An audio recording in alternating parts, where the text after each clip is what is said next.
Hi again, everyone. From Washington State University in Pullman, Washington, Post 22 Baseball is on the air here on ESPN Radio Rapid City with Mark Benetti. This is Tom Rudebush.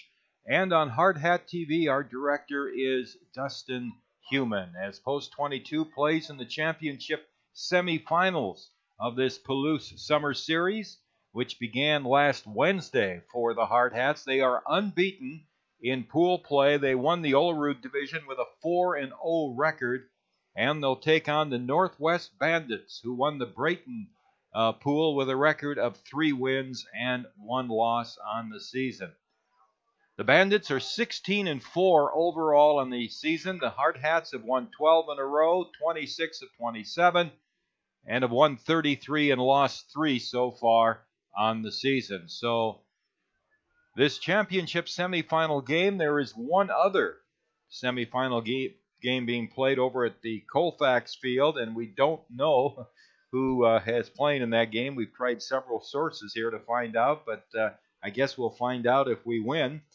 And the championship game will be played on this very Washington State University field at 2 p.m., 3 p.m. Rapid City time this afternoon. So, Mark, the Hardhats acquitted themselves very well. Yesterday, they just blasted a very good Washington A's team by a score of 14-0. And you have to ask yourself the question, what's going to stop this post-22 team? Personally, Tom, I think it could be pitching, and that's going to be do or die today for them because the Hardhats are throwing Will Moore. And Will is capable of some great quality starts, but as I was telling you off the air moments ago, some of his numbers are kind of all over the place. For starters, opponents are hitting 311 off of him, which isn't the greatest in the world. You'd definitely like to see that around 270 and below as far as an opposing batting average is concerned. However, you look at his walks to strikeout numbers, and his walks to strikeout numbers are almost 1-to-1. He comes into this game 14 strikeouts to 13 walks.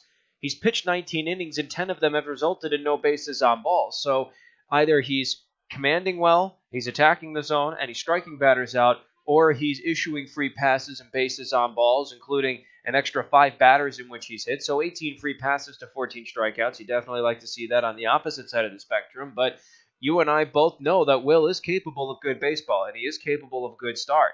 This is a tough test for him today because he's up against a Northwest Bandits team that is in this championship semifinal for a reason. You were telling me earlier in pool play, Northwest scored 37 runs. Well, so did Post 22. So Will's going to go up against a very volatile offense today, and it should make for some great baseball if he sticks to the basis of commanding his off-speed pitches and pounding when he's ahead in the count. Beautiful day here in the Pullman, Washington area, and I think I've said this each of the 4 days we've played here. There's not a cloud in the sky, and it's going to be about 93 for a high today in the forecast. And Post 22, if they can win 2 games, win this game against the Northwest Bandits, who are out of the Seattle area again, and kind of in the Renton, Washington area, if you're familiar with that area, and then they'll have to play the championship game about an hour after this game. So we're here, so we might as well play 2, and we might as well win 2. Mark, if we're going to stay around, let's win 2. And it's good for this Hardhats team. They went through a couple of tests. I know some of the scores didn't necessarily express that. A 10-0 win over Crew, an 8-4 win over Rock Creek, 5-1 against Toyota, and then the 14-0 thrashing of Washington yesterday. But a lot of these scores don't necessarily tell the story.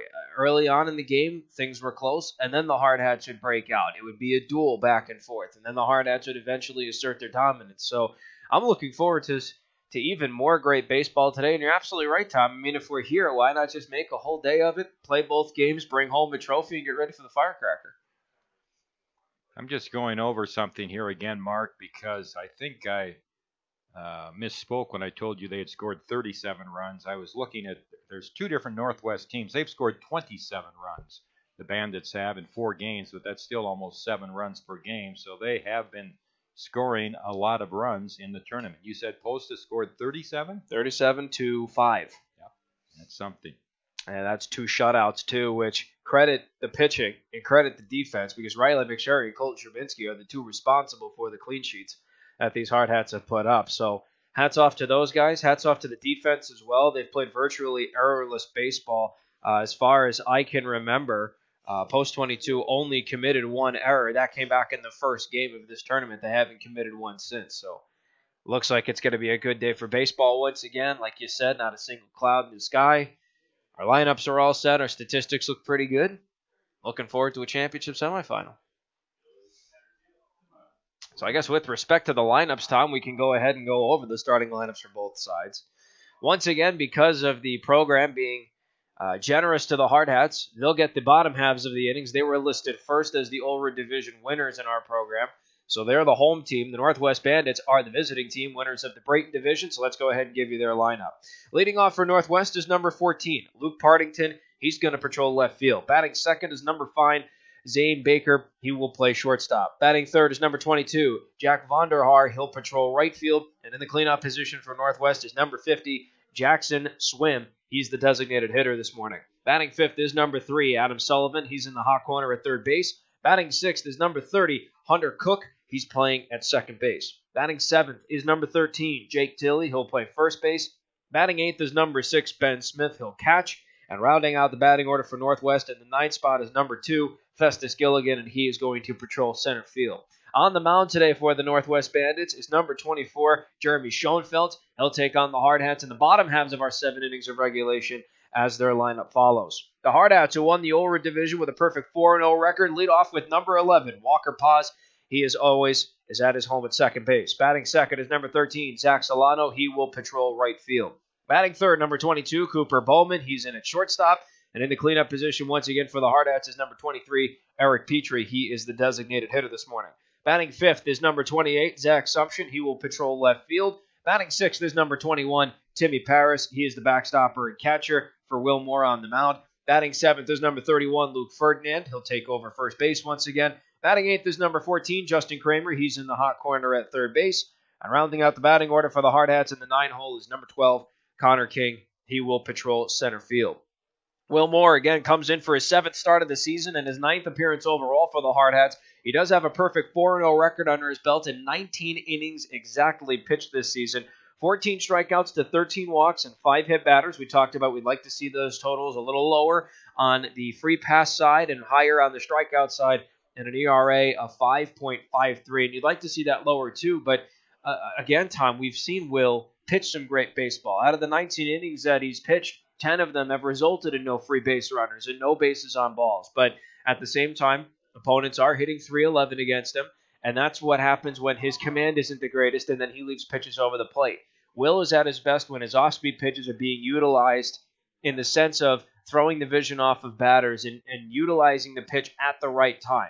When you're ahead in the count, when you've got pitches to play with, try and mess with the vision of these batters in the batter's box. So this is an important start for him, not only for the fact that the Hardhats are looking to play for a championship in this tournament that they came all this way out for, but at the same time, Tom, the Hardhats, as of right now, don't really have a reliable lefty in either the starting rotation or in the bullpen. So they really need Will to come out and throw a gem of a performance.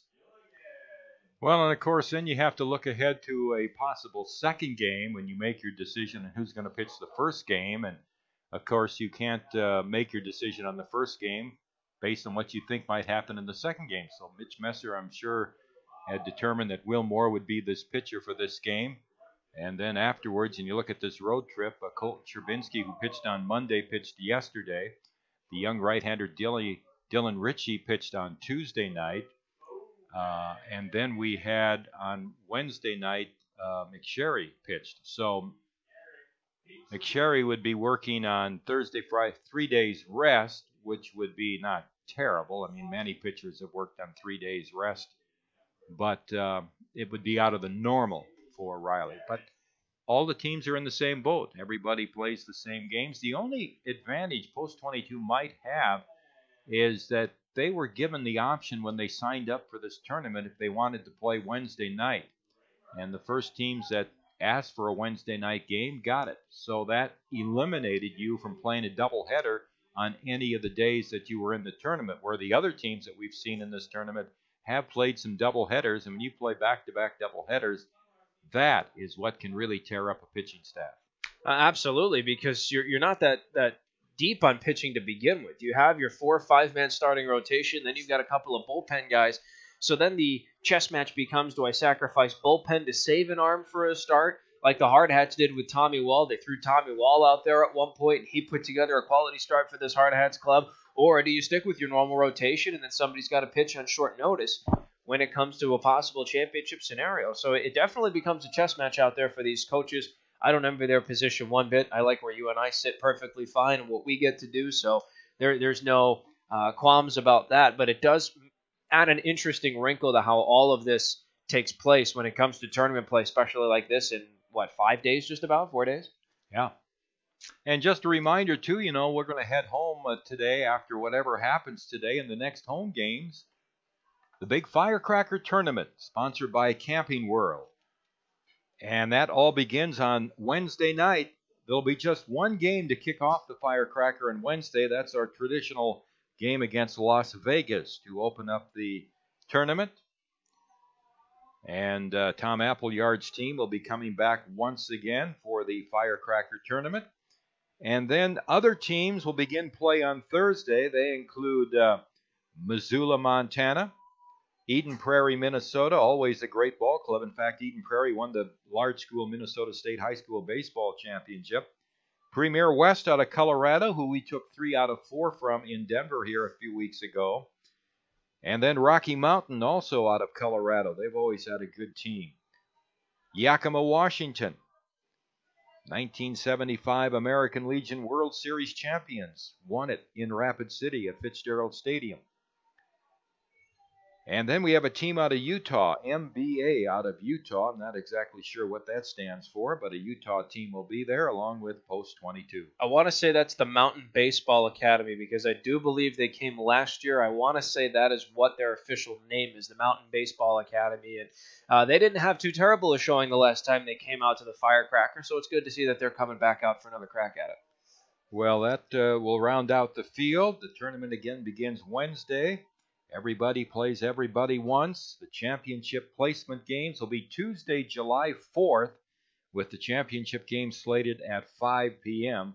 on Tuesday, the 4th of July. Monday night, remember, Monday night is fireworks night at Fitzgerald Stadium with the fireworks following Post 22's game against Eden Prairie, Minnesota. That's always been kind of the highlight game of the tournament, that night of Firecracker, the fireworks at the Firecracker, and whoever Post 22 plays that night, that's kind of the featured game. And it just so happens that it turns out to be Eden Prairie. What a coincidence. Now, I do want to ask, because I know especially around the time of Coach Plouffe's passing, we were asking about memories, moments, and favorite time spent with this Hardhats club, particularly in this Firecracker tournament that he started. So we asked you for your favorite moment. You said it was the first championship game that got rained out.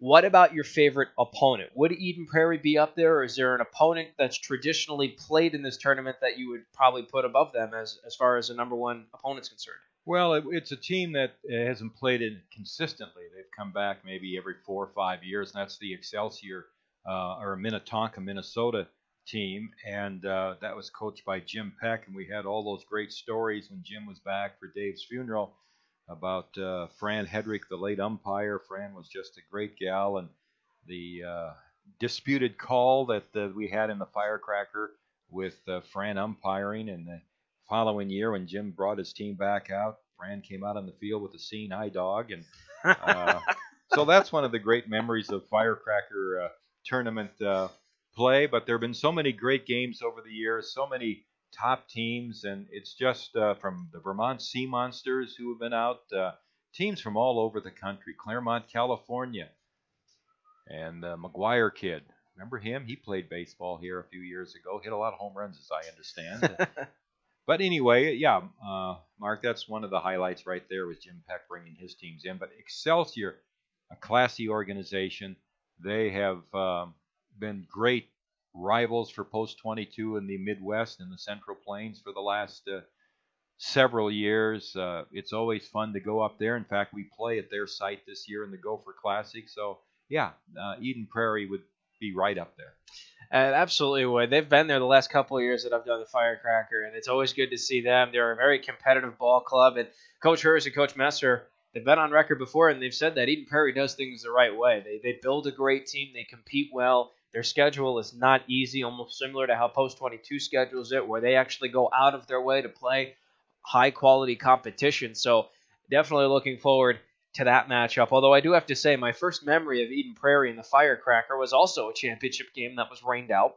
My first year of doing Post 22 baseball, and the Hardhats had a 4-1 lead after the first inning. The heavens opened up.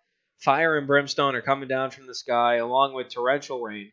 They decide to do the coin flip. Eden Prairie wins, and they storm the field and they dogpile. And I think that really set the back of the heads of the Hardhats, because they saw them at the Gopher and destroyed them in the Gopher the next week. And then they played them in the regional tournament for a chance to force a 2-game opportunity for them to win the regional championship, and smoked Eden Prairie in that. Unfortunately, lost the regional championship to Millard South that year, but that set the table for another great matchup against Millard South the next year, in which the Hardhats won a 2-0 nail-biter. So definitely a great time with this Firecracker tournament. Plethora of memories to go around for everyone. Well, Eden Prairie has become the power in Minnesota high school athletics. In fact, they had some teams that did not want to join a conference that had Eden Prairie in it in the Twin Cities area. Their baseball teams are superb. Their high school football team has won the most state championships, I think, of any Twin Cities team by far in the last 15 years, and they're coached by Mike Grant, which might be familiar to some of you Viking fans. That's Bud Grant's son, who's coached Eden Prairie all those years. And their hockey team has been great. So they have just been a tremendous athletic powerhouse in the state of Minnesota in the big Class 5A classification. And to go off of Eden Prairie and their hockey program, how about Casey Middlestad, who was drafted in the first round of the NHL draft the other day? Absolutely incredible to see where he ended up going in the NHL draft. So congratulations to him. Eden Prairie, a great hockey power, and former Rush defenseman Sean Erickson, an alumnus of Eden Prairie High School hockey. I got to know and work with Sean for 3 years, so they're definitely up there when it comes to sports. Real quickly, Tom Wilmore is going to go up on the mound against the Northwest Bandits. Top 3 in the order: Luke Partington, the left fielder; Zane Baker, the shortstop; Jack Vonderhaar, the right fielder. Will is paired up with his catcher, Timmy Paris. The rest of the defensive alignment has Luke Ferdinand at first, Walker Paz at second, Cooper Bowman at shortstop, Justin Kramer in the hot corner at third. Left to right in the outfield, Zach Sumption, Connor King, and Zach Solano. So Wilmore, the left-hander, who delivers, and a breaking ball is in for a strike to Luke Partington, the left fielder. We're underway at 11:03 this morning, and the game time temperature here, 82 degrees. One strike on Partington, a left-handed batter. Moore's pitch is outside a ball, and it's 1-1. Well, we did get all the numbers finally added up for the Bandits. Their run production in the tournament, 28 runs in the 4 games that they have played. So they're averaging 7 runs per game. Kramer up to the edge of the grass at third, and there's a line drive and a solid base hit to right field for Partington. Solano gets to the ball, and a leadoff single for the Bandits. Not the way you want to see Will start off this start, surrendering a hit. Like we said earlier, opponents are hitting .311 against him coming into this matchup. So obviously that average is going to rise after that one at bat, but you'd like to see him get that lower. But here's where his defense can come through with yet another double play. Zane Baker up the shortstop, a right-handed batter. The outfield straightaway as the left-hander Moore delivers to the plate, and it's a strike, a fastball on the outside edge.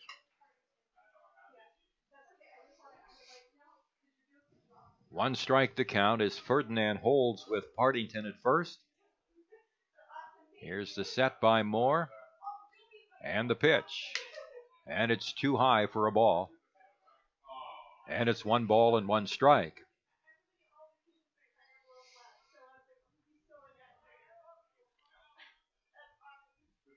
Will sets, and he'll throw to first.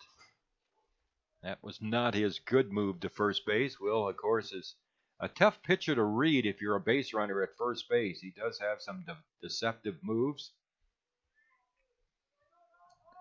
Here's the set by Moore, and he'll throw to first again. Northwest Bandits 3-1 in their pool. Their only loss, they lost to the Northwest Reign in a 2-1 game.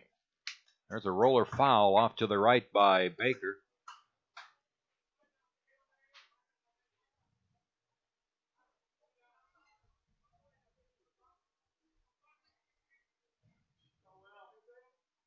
1-2 strikes.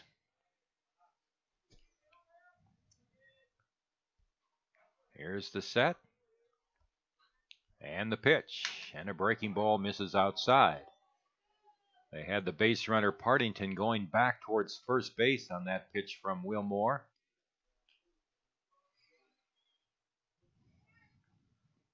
Infield has turned 39 double plays.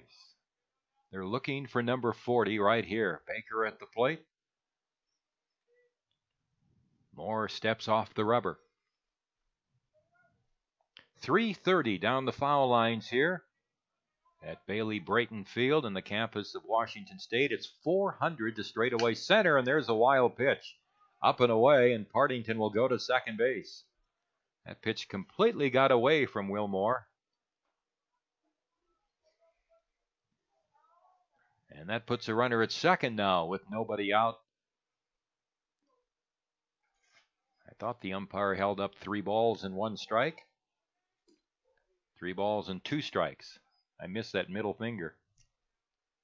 Here's the pitch. Swung on, a fly ball into right center field. King coming in.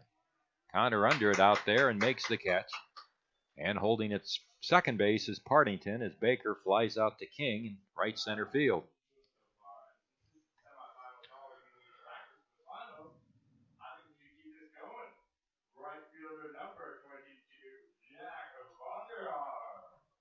Here's Jack Vanderhaar, the right fielder. He's a left-handed batter.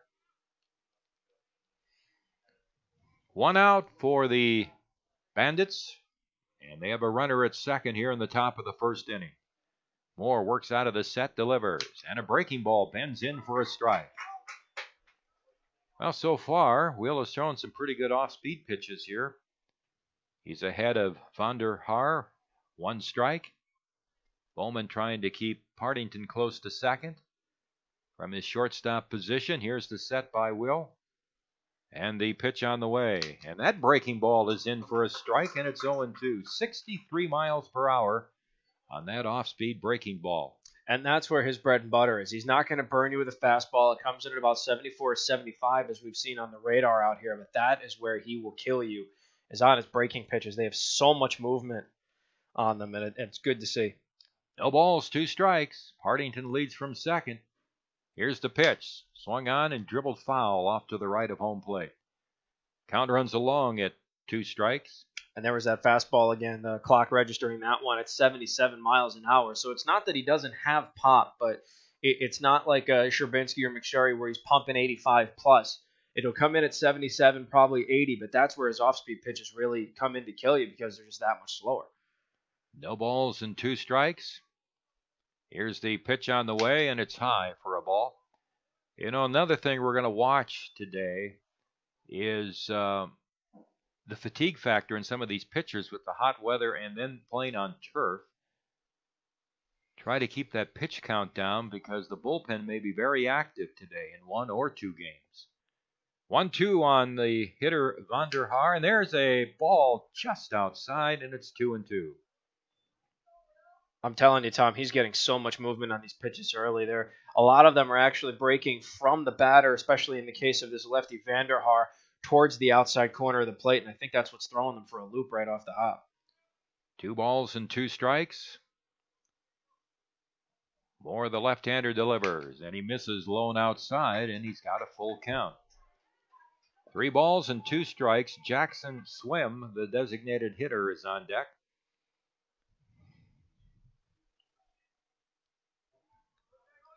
Outfield straight away on the left-handed batter, Jack Vanderhaar. Here's the payoff pitch. Swung on, lined, and it's past Paz into right center field for a hit. That's going to roll all the way to the fence, making the turn and now heading for third as there's a little trouble getting to the ball out in right center field between King and Solano. It's a triple for Vanderhaar. And RBI as Partington scores to make it 1-0 in favor of the Bandits.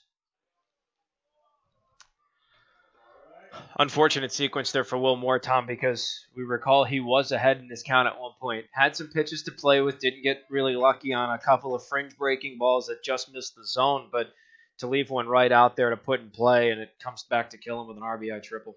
And that's our first, what I'll call, where we see the turf in the outfield play a factor. That was a turf triple. Pitches a ball outside. That ball really picked up as it hit the turf and sped through the gap all the way to the fence. A grass outfield probably would have been a double, but he certainly hit the ball well. Jackson Swem takes the ball low and outside. The right-handed batter takes the next pitch high from Will Moore, and it's 2-0.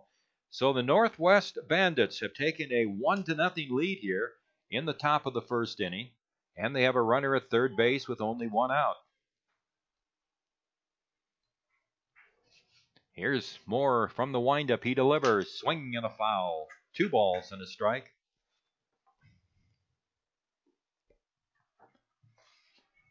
Bandits 16 wins and 4 losses. And as we said, they were 3-1 in their pool play.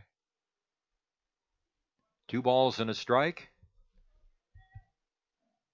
Here's the pitch on the way, and it's inside, and it hits Swem, so he'll go down to first base. And that'll bring up Adam Sullivan, the third baseman for the Bandits. Well, we want to welcome some of our viewers on Hardhat-TV that are watching the game from the Seattle area, watching their Northwest Bandits, talking with their coaches before the game. They were excited that some of their fans would have a chance to watch the game. Runners at the corners. Here's Sullivan up, and he looks at a pitch a little bit low for ball 1. Sullivan, a right-handed batter. Ferdinand is holding with Swem at first base. Vonderhaar over at third. The infield double play depth. Here's Moore from the set. He delivers, and he misses high and outside. And it's 2 balls and no strikes. The biggest thing for Will Moore right now could really save his entire afternoon if he could get a double play ball here. Get out of the inning with just 1 run. 2-0 pitch. Inside at the belt, and it's ball 3. Well, that won't be accomplished unless he starts finding the zone again. He's had a little trouble since he's given up the triple. He's hit the batter. Now he's way behind 3-0, and Timmy Paris is going to come out and have a quick chat with him here. So it's unfortunate to see this happened here for Will very early on. We're still in the first, and there's plenty of baseball to come back for this Hard Hats club. So you'd like to see Will try and rebound, but exactly right, Tom. He needs that double play here to just get out, not only get out, but strand a runner on third. That's kind of demoralizing, but he has to start finding the zone if he hopes for that to happen. 3-0 to Sullivan. Here's the pitch, and he throws that one in there for a strike, and it's 3-1. 1-0. The Bandits have scored here in the top of the first. They have a couple of hits. They have runners at the corners and 1 out. Sullivan, the right-handed batter, waits. Moore delivers. Swing and a miss. A pitch away. A foul tip into the mid of Timmy Paris, and it's a full count. See, there it is. He starts going to the zone, and good things happen. He either gets the called strike or he forces the batter in Sullivan to try and make the play on the ball. Now he's 1 pitch away from a big second out. Sullivan with a full count. The pitch swung on and fouled out of play down the right field line. And the count runs along at 3 balls and 2 strikes.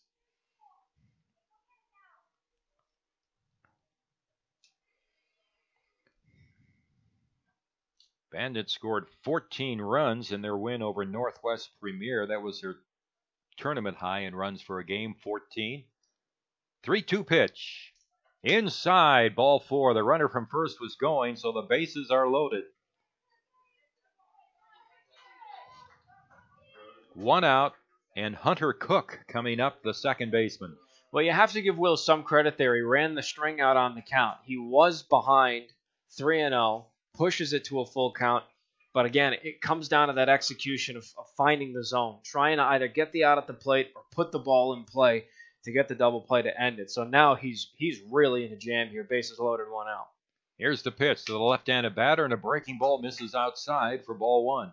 And Tom, just a heads up, we just saw Jack Sorensen head over to the Hard Hats bullpen, so it's unfortunate to see bullpen action early, but look, Coach Messer wants to get in the championship game, so if that means pulling Will early to put Jack in, then that's what he's got to do. Here's the pitch on the way. Swung on and missed, and it's 1 ball and 1 strike. Well, Will's going to have to face at least the next couple of hitters. It's going to take Jack a little bit of time to warm up, but let's see if Will can't get out of this. 1 ground ball could do it for him. Here's the pitch. Check swing at a breaking ball, and they check with the base umpire, no swing, and they say the breaking ball was low. Close pitch there, and it's 2 balls and a strike. That's an unfortunate fringe pitch to go against Will Moore because that was a perfectly placed breaking pitch. I thought it was strike 2 at the knees, but that's why I'm not an umpire. 2 balls and 1 strike. Bases loaded, 1 out. Moore's pitch on the way, and Cook takes it high and inside, and the count goes to 3-1. And Cook will be looking this pitch over very carefully. It's going to have to be right over the plate, belt high, if he's going to swing. 3 balls and a strike. Here's the motion by Moore and his pitch. And it's inside for ball 4. And that will force in a run. So Cook gets an RBI. Vonderhaar scores. 2-0 now. The Bandits lead here. Jake Tilley will come up, the first baseman, and here comes Mitch Messer out of the post-22 third base dugout. Well, Tom, if there's any silver lining to what's happened right now, it's only the hits that have come back to bite Will, because the gentleman that singled in Partington and the gentleman that tripled in Vonderhaar are the only ones that have come around to score. However, the other 3 gentlemen occupied the base path have all done so on a free pass. The hit batsman, Jackson Swim, and then back-to-back walks to Adam Sullivan and Hunter Cook. Those gentlemen haven't come to score yet, but they are in position to do so. That's the big downside to all of this. However, if there's something to take out of it, free base runners haven't cost the Hardhats just yet. It's only the gentlemen that have earned their way onto the base path that have scored the 2 runs. I know not the most glamorous way to look at it, but just something to point out. Jake Tilley, the right-handed batting first baseman, steps in for the Bandits. A right-handed batter. Moore's pitch is a fastball, misses outside for ball 1. In Will's defense, some of these pitches have been very close. 1 ball and no strikes.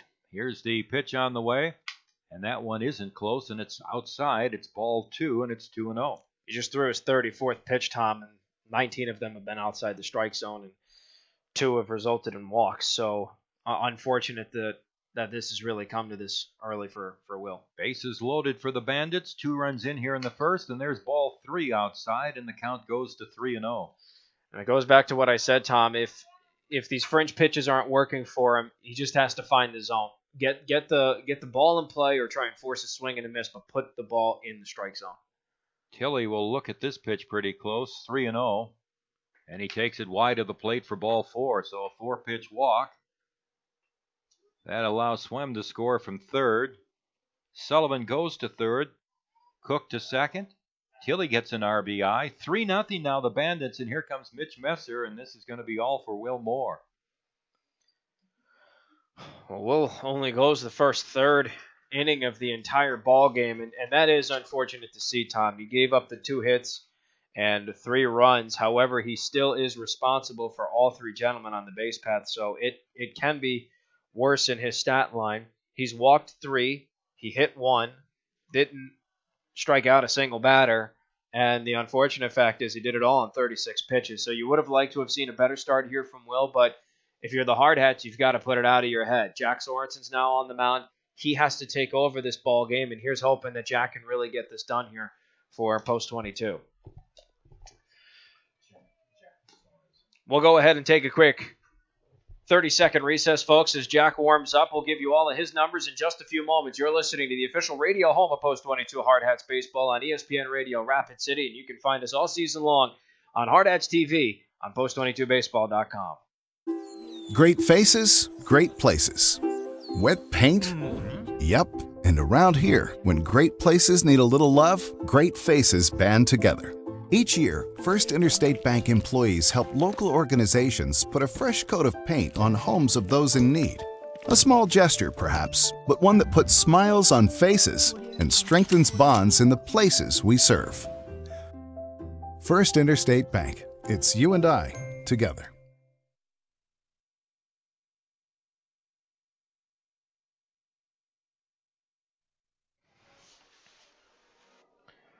So Jack Sorensen now takes out on the mound for the Hardhats. He takes over for Will Moore, who again went 1/3 of an inning to start off this ball game, allowed 2 hits, 3 runs, all of which were earned, and he is still responsible for all 3 base runners around him, so the stat line could unfortunately be a little more Bad for him. No strikeouts, 3 walks, a hit batsman. He did it all on 36 pitches. And as we said, Jack Sorensen now takes over for him. 17 2/3 innings of work under his belt. He comes in for his 11th appearance of the season. All of them have been in relief. He does have a 3-1 record under his belt, so if the Hardhats do come back to take a lead, he would be the pitcher of record. 14 strikeouts to 14 walks and a 4.75 ERA. So here's hoping that Jack can get things done. And like you said, Tom, all it takes is one pitch. He gets a ground ball for a double play, and he's already out of the jam. Ben Smith, the catcher. He's a right-handed batter, number 8 batter for the Bandits. The base is loaded. Here's the pitch. And Sorensen delivers low in the dirt, blocked by Paris. Ball 1.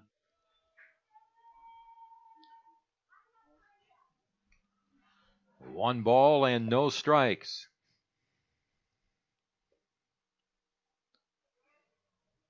Sorensen coming in here in a very tough situation. Bases loaded, 1 out. Here's the pitch. Swung on line and past Cooper Bowman into left center field for a base hit. That'll score 2. As Sullivan comes in to score, Cook behind him.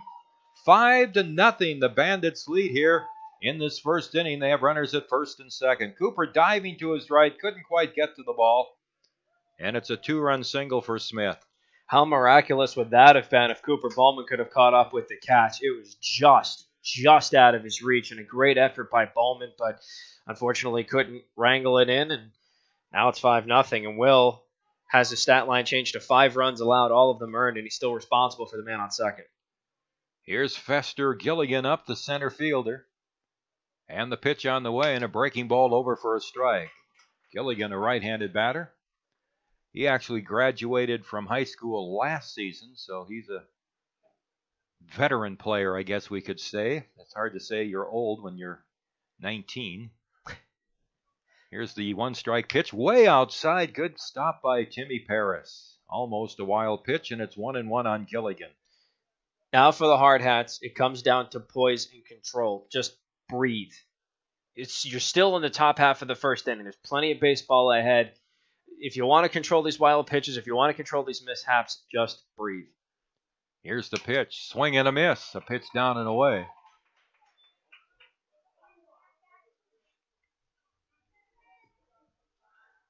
Runners at first and second. Tilley at second. Smith at first.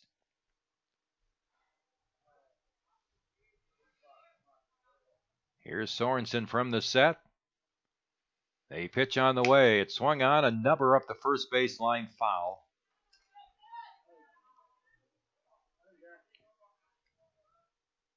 One ball and 2 strikes.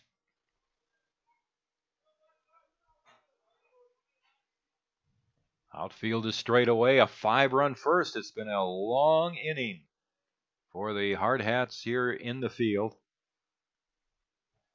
Here's the set and the pitch. Poked foul off to the right. Gilligan has a count of 1-2.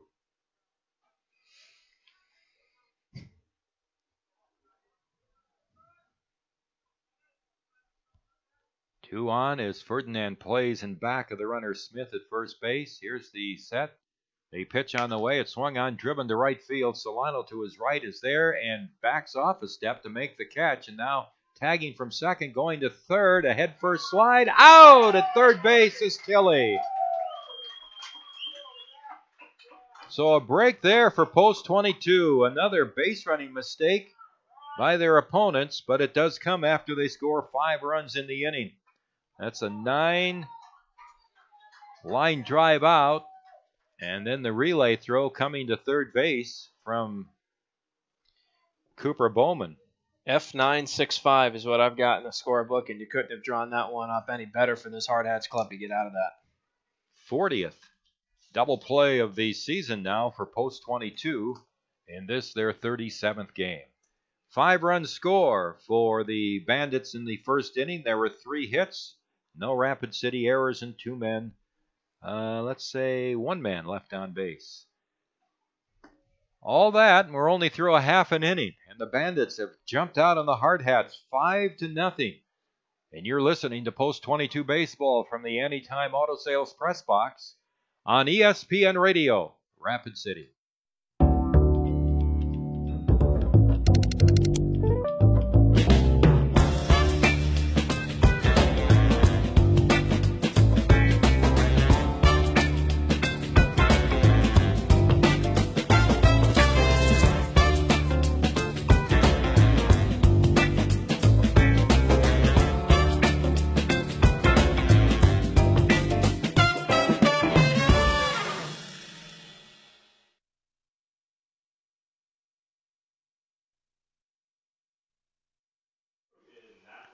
Well, let's see if the post 22 offense can help out their pitching in this game. They have for the entire season, except for that 2-0 shutout loss they sustained at Premier of Denver.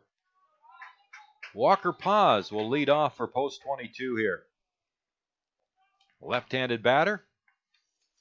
And the first pitch is a strike from the left-hander Jeremy Schoenfeld for the Bandits. And Walker swings and lifts a fly ball to right field. Backing off is the right fielder. And it's Van de Haar with the catch. One down. Real quickly, Jeremy Schoenfeld is paired up with Ben Smith, the catcher for the Northwest Bandits. Defensive alignment, rounding him out. At first is Jake Tilley. At second, Hunter Cook. Shortstop, Zane Baker. And the hot corner at third, Adam Sullivan. Left to right in the outfield, Luke Partington, Festus Gilligan, and Jack Van der Haar. Walker was hitting .395. Here's Zach Solano hitting a foul back to the screen. One strike. Zach's hitting .361. Tied for the team lead in home runs with 6. Second on the team in RBIs with 43. And the pitch on the way is a strike on the low outside corner to Solano, and it's 0-2. Jeremy Schoenfeld is another returnee from the college ranks. Here's the pitch on the way, and it's high, a fastball.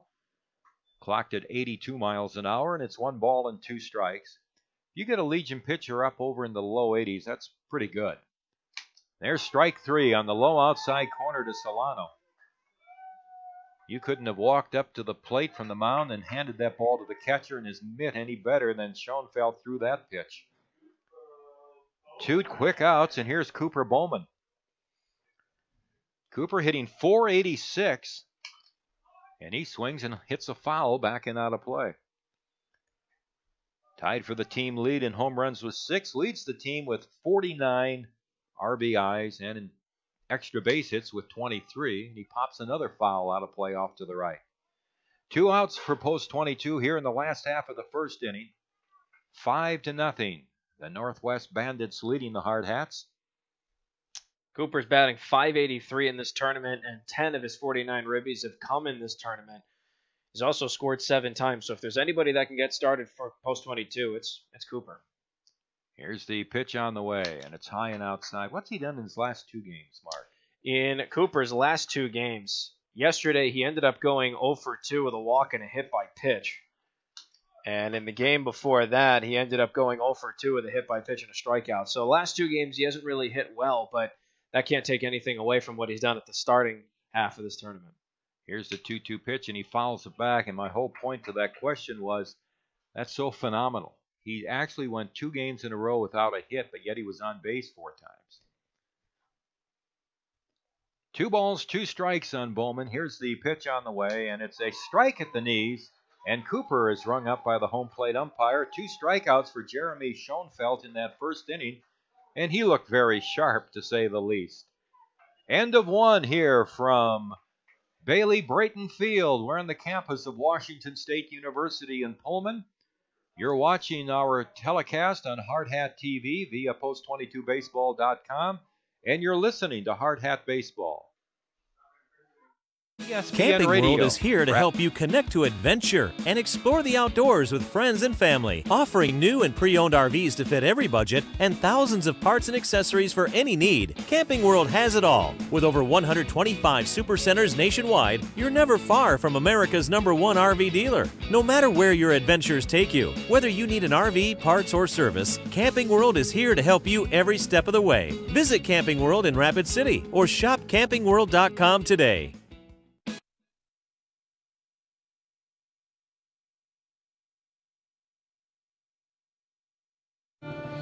Why do so many business people trust us?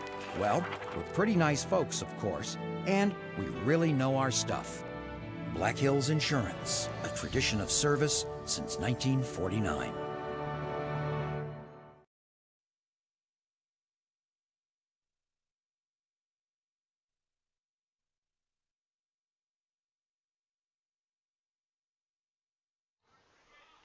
Jack Sorensen starting here at the top of the second against Luke Partington, the left fielder, the leadoff hitter, and throws a good fastball for a strike on the outside corner, knee high. Partington started that 5-run first inning for the Bandits with a single to right field. Here's the pitch, and a breaking ball hangs outside. 1 ball and 1 strike.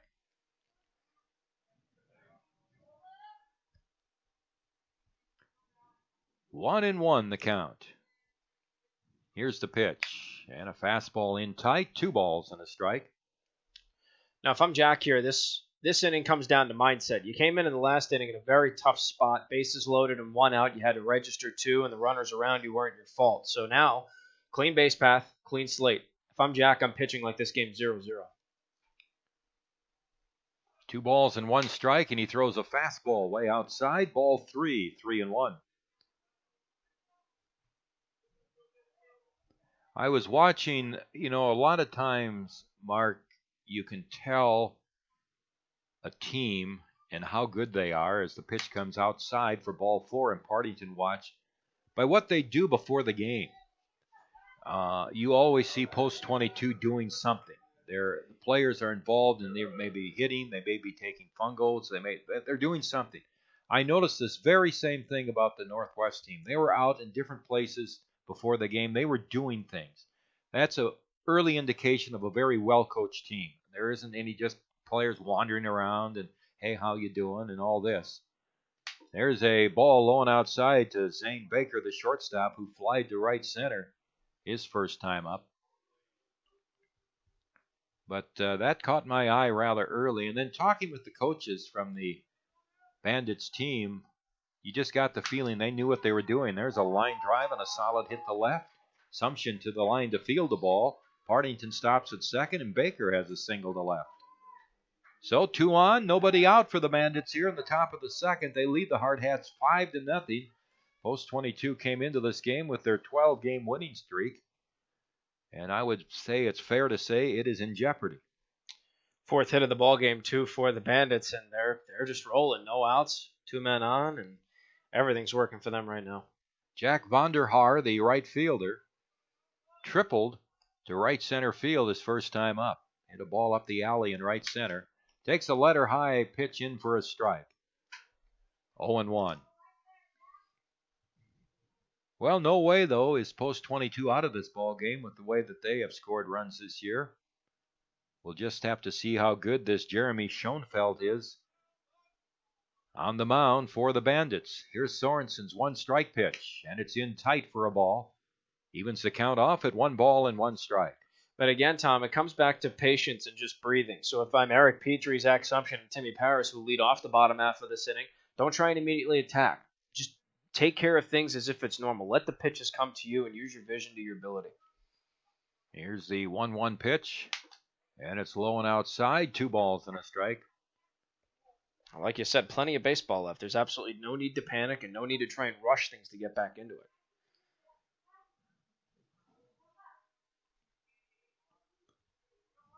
2-1 the count. Here's Sorensen's pitch. It's swung on and fouled back. 2-2 the count. Flip side of that, too, is with Jeremy Schoenfeld is as good as he looked in that first inning. It's a pitcher you don't want to get behind 1-2 or 0-2. So you've got to be fairly, if a pitch is in there, you got to take your swings at it, because if he gets ahead on the count, he could really zero in on you, and you're going to be rung up on strikes. So it's a tough boat the Hardhats are in. There's a fastball high and outside. 3 balls and 2 strikes, but you got to try to make him throw strikes. But getting behind in the count could be suicide. 3 balls and 2 strikes. Let's see if they start the runners here with nobody out, runners at first and second. Vonderhaar, a left-handed batter. Sorensen's pitch on the way. They don't go, and the pitch is low and outside for ball 4.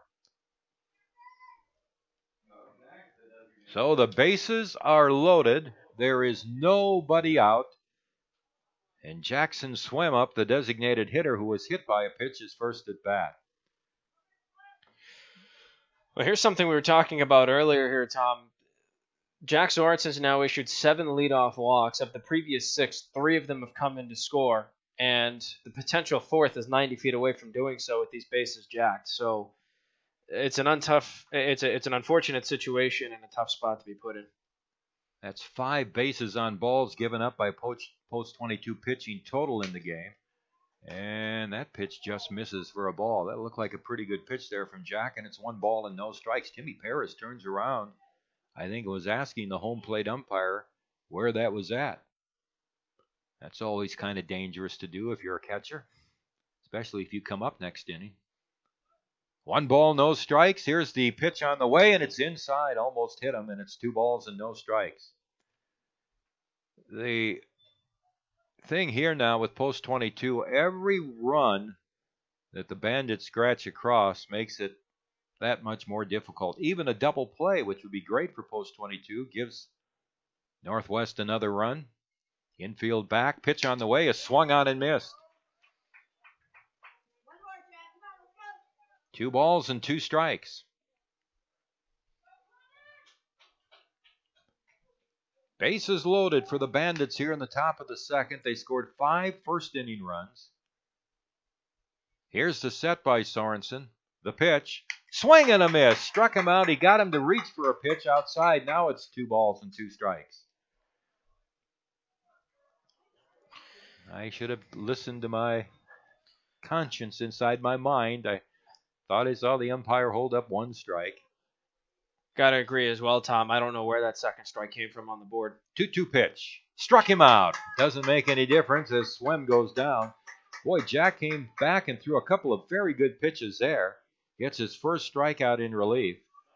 And it brings up Adam Sullivan, the third baseman, who walked in the first inning, came around to score. Another right-handed batter. Now a double play would be big. Post 22 ended the first inning with their 40th double play. Here's the pitch, and it's inside over the knees for ball 1. Jack just has to find the zone, simplify things. If things aren't really working out for the team, you got to come down to the basic fundamentals and simplify it. So find the zone. If you need the double play, let your defense make the play to do it. Here's the set and the pitch. And it's high for ball 2. Mark, what are those white things up in the sky? You see those little white things? They're kind of wavy. It's been a while since I've been in a science class, but I want to say those are clouds. I think that's the first time we've seen any of those on this trip. 2 balls and no strikes. Here's the pitch. Inside, it was behind Sullivan.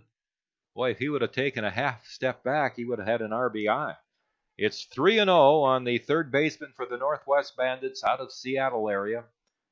And they are in command right now.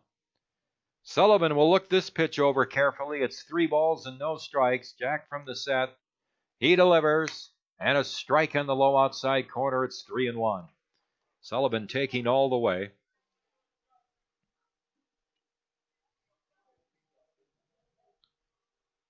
Three balls and a strike. Here's the set by Sullivan. Or to Sullivan. The pitch outside, ball 4, and he walks. Sullivan walks in a run. He gets an RBI. Partington scores to make it 6-0 for the Bandits. And they still have the bases loaded now with 1 out.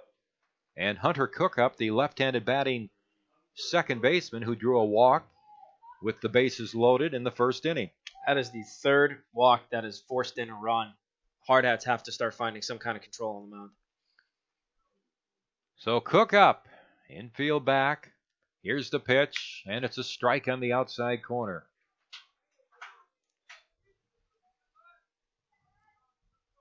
Tell you, they get a base hit here, and that could really open up a lead for the Bandits. They lead 6-0. Here's the pitch, and it's off the outside corner at the knees, and it's 1 ball and 1 strike. By the way, Tom, Holden Jackson currently warming up in the bullpen for the Hardhats, so that could be something to look forward to in this inning or possibly the top half of the third, depending on how this finishes. 1 ball, 1 strike on Cook, bases loaded. The throw goes to third. It was in the dirt and blocked by Kramer. The ball rolls up towards home plate. That was kind of an awkward play. 1 ball and 1 strike. I think Jack was onto something there, Tom, because had that throw been a little cleaner, he could have had a pickoff at third. 1 ball and 1 strike. Here's the pitch. Swung on, line down the right field line. That's trouble. That's going to roll down towards the corner. Solano trying to get to it in the corner as Baker scores. Vonderhaar scores. Stopping at third is Sullivan. It's a 2-run double by Cook down the right field line, a solid line drive double. And now 3 runs in here in the second. It's 8-0 in favor of the Northwest Bandits. And that'll bring up Jake Tilley, the first baseman. Well, you know how these games go, and we witnessed it yesterday. A very good Washington A's team came in and post 22, had everything go right and won 14-0. Right now, and we're only in the second inning, the tables have been turned in this game. Tilley walked with the bases loaded his first time up. Sorensen's pitch is outside, ball 1.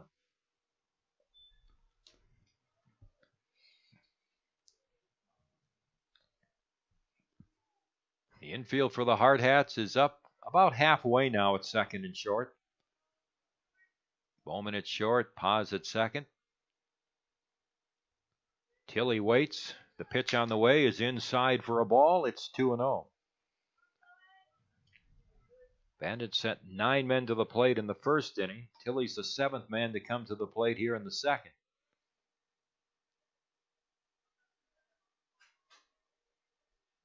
Here's the set by Sorensen. The pitch on the way. Swung on a high fly ball into left center field. That's going to score a run. King will go back and catch it in front of the warning track. No, he doesn't. The ball escapes him. It trickles along the fence, and 2 runs are going to score.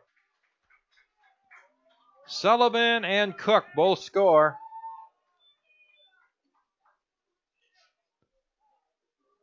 At worst, Tilley would have had a sacrifice fly and an RBI credited to him, but that will probably go down as an error on Connor King.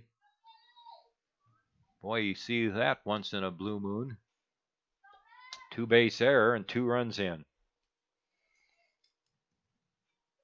So it's now 10-0 for the Bandits, and here's Ben Smith, the catcher. Gotta say, Tom, this is a completely different Hardhats team. I don't know where this is coming from. And a breaking ball outside, ball 1. And I'm not making any excuses for him at all, but when you play 60 games during the regular season, like I said last night, we saw the Washington A's, very highly regarded team, get beat 14-0. Sometimes these games happen. Here's the pitch on the way, and it's a check swing fastball outside. 2 balls and no strikes. So Tilley would get credit for a sacrifice fly and an RBI, so 1 of the runs would be earned.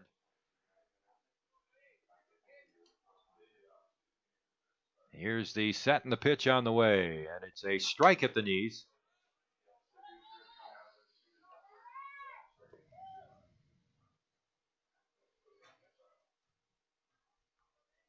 Runner at second base is Tilley. Still only 1 out. Sorensen's pitch to Smith is low for a ball. 3 balls and a strike.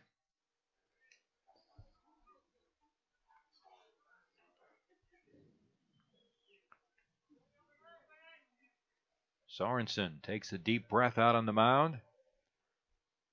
Here's the set by the right-hander. The 3-1 pitch. Fastball inside, ball 4. Here comes Mitch Messer out, and that's going to be the end of the line for Jack Sorensen. That's going to give way to Holden Jackson here, Tom, who the other day against Toyota pitched 2 innings in relief. Shutout innings, hitless innings of relief. He did hit 1 batter. He did strike out 1, though, so Holden's capable of coming in and locking it down. Again, not an easy spot for him because he has 2 men on the base path to worry about and only 1 out recorded. So if there's anybody you have to turn to at this point, you have to turn to somebody who knows how to get the job done in relief. And right now it's Holden Jackson. So let's see what number 26 has on the mound for post 22. So Jack Sorensen gets credit for just 1 inning pitched. And he gave up 4 walks. Gave up so far a total of 5 runs. They've all been earned up to this point. We'll see how many other runs possibly could be earned with that error now in play. So it's a score of 10-0. The Northwest Bandits lead the Hardhats here in the top of the second inning. Post 22 returns home and will start the Firecracker Tournament on Wednesday. That's always a premier tournament of the season. Post 22 will open the Firecracker on Wednesday night. Only one game in the Firecracker on Wednesday. That'll be against Las Vegas. And game time will be 7 p.m. We'll have the game on ESPN Radio and, of course, on Hardhats-TV. We mentioned earlier what Holden Jackson's done in this Palouse Summer Series. Let's take a look at what he's done in the entirety of this season. This is now his 12th appearance of the year and his 10th by virtue of a relief appearance. He's 1-1 on the year in 20 2/3 innings pitched. He is also 1-for-1 on save opportunities. So again, if the Hardhats find a way to come back and take the lead or tie the ball game against the Northwest Bandits, he would be the pitcher of record. He has 15 strikeouts to 11 walks and a 4.74 ERA. But again, Tom, we saw him pitch 2 fantastic innings against another highly regarded baseball club in Toyota on Friday. So here's hoping lightning strikes twice for number 26. So the hitter for the Northwest Bandits now, still only one out, is Festus Gilligan, the center fielder. Gilligan lined into a double play his first time up, started by right fielder Zach Solano. To shortstop Bowman, to third baseman Kramer as the runner tried to advance from second to third. And the pitch is down low for a ball, 1-0. Tilley at second, Smith at first for the Bandits. Here's the pitch, high and tight, and it's ball 2. 7 bases on balls given up by post 22 pitching. And 1 hit batsman. I was going to say 9 free base runners when you earn the hit batsman and then the error too. Bouncing foul off to the left. 2 balls and a strike now on Gilligan.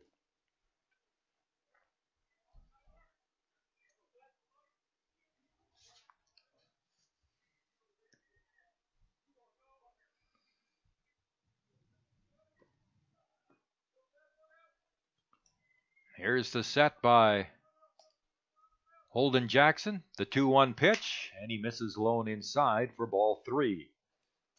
3-1.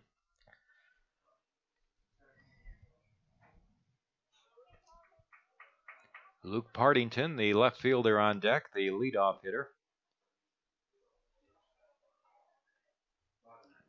Here's the pitch. Swing and a miss. Full count, 3-2. Well, we've been playing this game now for 45 minutes, and I would say that the Hardhats have batted for 5 minutes, and the Bandits for 43 minutes. Sounds about right at this point. 3-2 pitch. Hit to the second baseman, Paz. Hit past him into center field, and the bases will be loaded. Well, when things go south, they go south. Things have been going north for post 22 for most of the season, but this game they're going south. Error on the second baseman, Paz, loads the bases, so any runs scored this inning now will be unearned.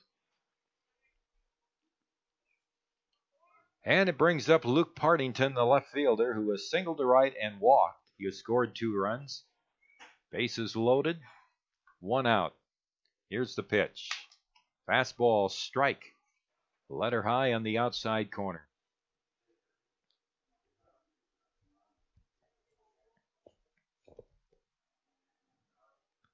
That did have some double play possibilities on it. That ball hit the pause. Here's the pitch on the way, and a big breaking ball bends in for a strike. 65-mile-an-hour breaking pitch, which dropped off the table there, and it's no balls and 2 strikes on Partington. And Partington knew it. The second he decided not to swing, he knew that pitch was strike 2. So well-placed pitch by Holden. Come back and attack, get that key second out at the plate. Here's the 2-strike pitch. Swung on, hit fair. Down the right field line, right over the first base bag. Tilley and Smith score. Stopping at third is Gilligan. And Partington has a 2-run double down the right field line. Boy, a hot smash right over the first base bag and a diving Luke Ferdinand. 2-run double for Partington. And it's now 12-0 in favor of Northwest. That was just a well-hit ball. I got to give all the credit in the world to Partington on that hit. Well-hit ball, literally tightrope that first baseline, which made it even tougher for the Hardhats to field and to deal with the aftermath of it. So here is Zane Baker, the shortstop. And the pitch on the way is a fastball high. And it's ball one. Baker has flied to right center and singled to left.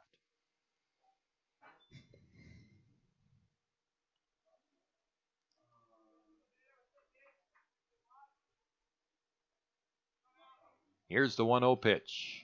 Fastball inside. 2 balls and no strikes.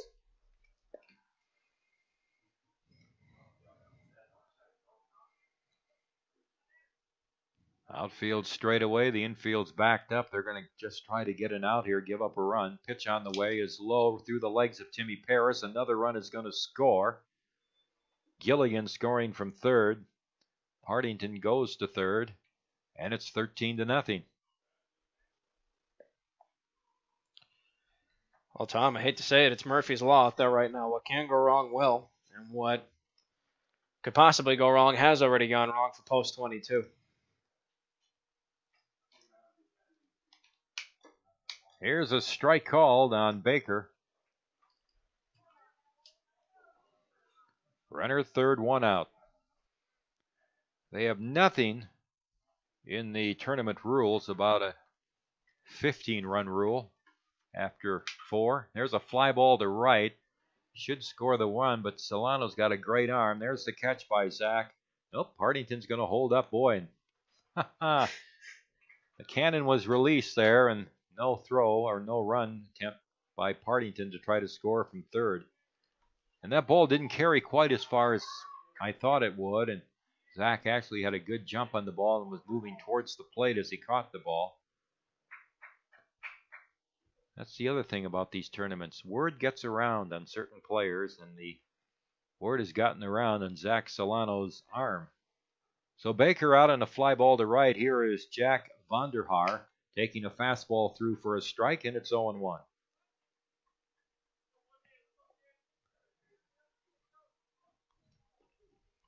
I think if he would have tried to have scored, he would have been out by 5 feet.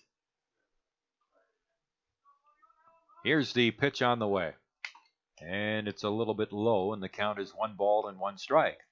By the way, Tom, the third plate appearance now for Jack Vonderhaar. He is the 21st batter Northwest has put in the batter's box. The Hardhats have only had 3 batters. Vonderhaar has tripled to right center and walked. He has scored twice. Left-handed batter takes a fastball strike just on the outside corner, and it's 1 ball and 2 strikes. I don't know, but Jeremy Schoenfeld probably is down warming up again.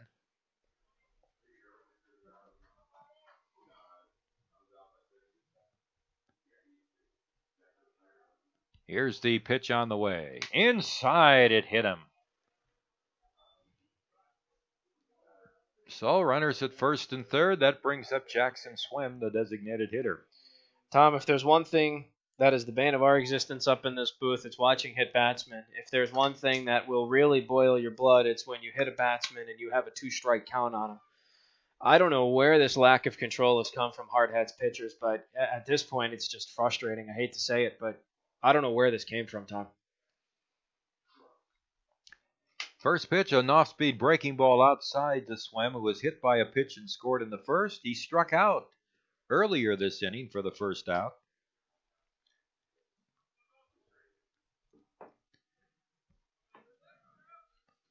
Holden Jackson delivers, swung on, a foul back. 1 ball and 1 strike. Partington at third for the Bandits. Vonderhaar at first, 2 outs, and they've scored 8 runs here in the second inning, now lead 13-0. Here's the pitch. Swung on, a fly ball to right. Solano coming in. He's under it out there. Zach has it, and that retires the side. But 8 runs score in the second inning on 3 hits. There were, 2 Rapid City errors and 2 men left on base. Last half of the second coming up. We haven't been in this situation very often. Let's see how the Hardhats respond. They still got a lot of at-bats coming up here, but they trail Mount Everest 13-0 is the lead for the Northwest Bandits. You're listening to Post 22 Baseball from the Anytime Auto Sales Press Box on ESPN Radio Rapid City. With more than 300 pediatric experts in 35 specialty areas, Sanford Children's offers the care that matters to your family. At the Castle of Care, we are committed to bringing in the latest and most advanced technology and services to care for your children. And having the largest team of specialists in the region means your child can receive expert, individualized care close to home. At Sanford Children's, we promise to put your family first. To learn more, visit childrens.sanfordhealth.org.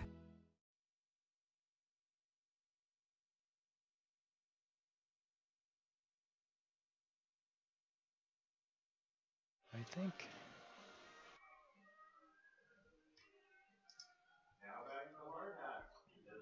Post 22 comes to bat here in the bottom of the second. Tyler Owens has gone to center field for the Bandits.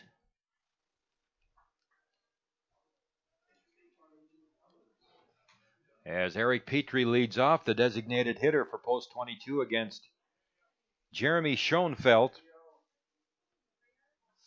Petrie hitting .404 on the season. Tied for the team high in home runs with 6, has 27 knocked in. And the first pitch is a ball. It's 1-0. The next pitch is a strike on the outside corner. 1 ball and 1 strike.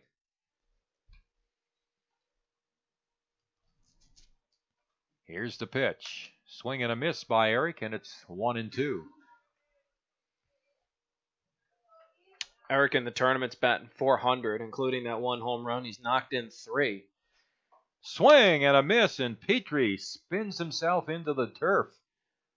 Striking out, he swung so hard at that pitch. The 3rd strikeout for Schoenfeld out of 4 batters, and here's Jack Assumption, the left fielder. And it's his 3rd consecutive strikeout, too. The first 2 he caught the batter window shopping.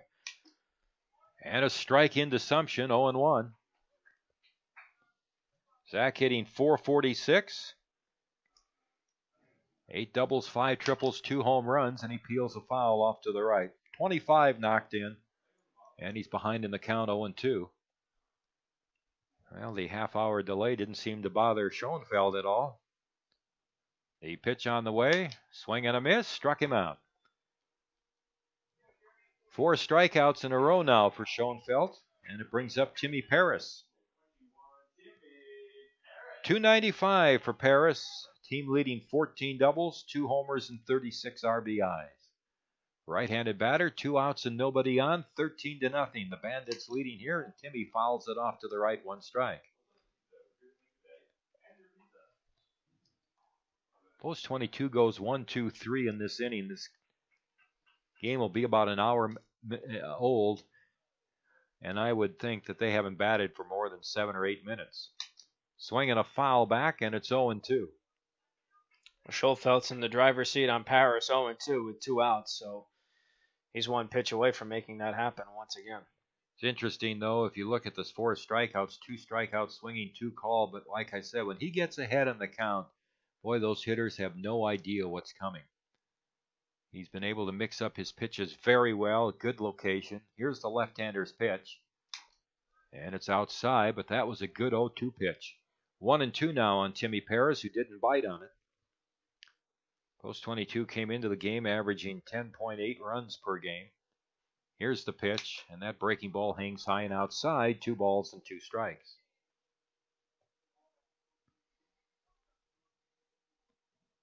Jeremy Schoenfeld starts his windup, the 2-2 pitch. Swing and a miss, struck him out. He fans the side.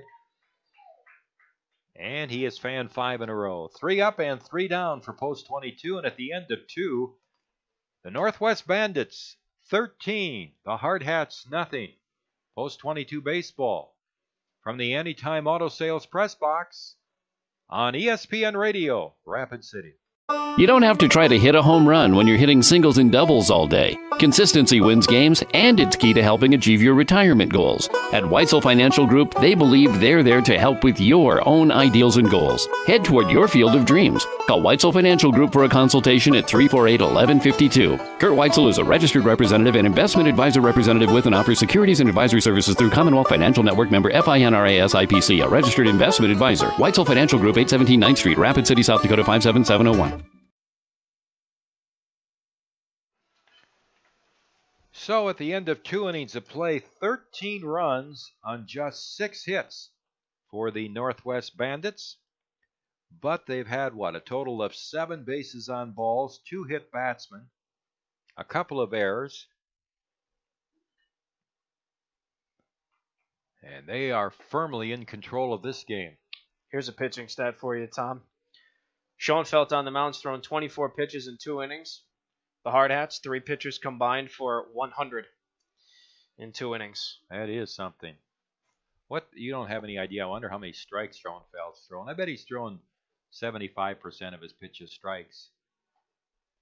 He's only thrown 6 balls on 24 pitches, so yeah, 75% right on the nose. Adam Sullivan will lead off. He's the third baseman for the Bandits, who bat here in the top of the 3rd inning with a 13-0 lead.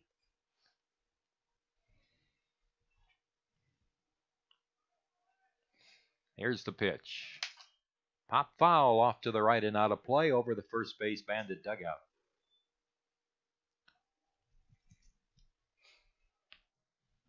Well, the Bandits had lost only 4 out of 20 games coming in.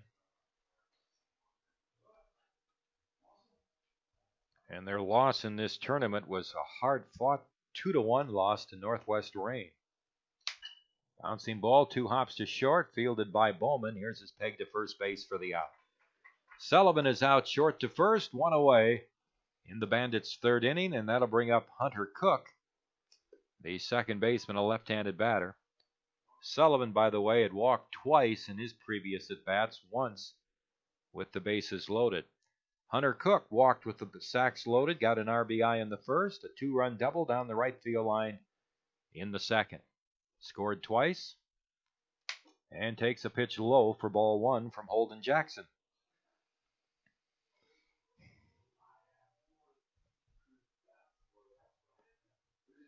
One ball, no strikes.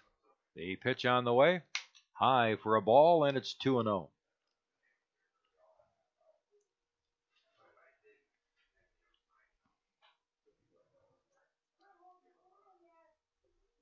Two balls, no strikes. Pitch on the way. Swung on and fouled off to the left. 2 balls and a strike.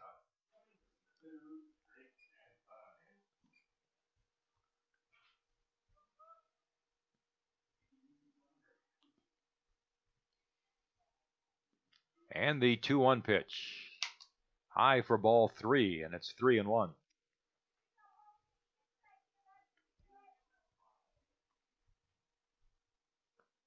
Three balls and 1 strike.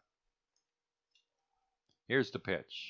Ball 4 inside, and Cook down to first base.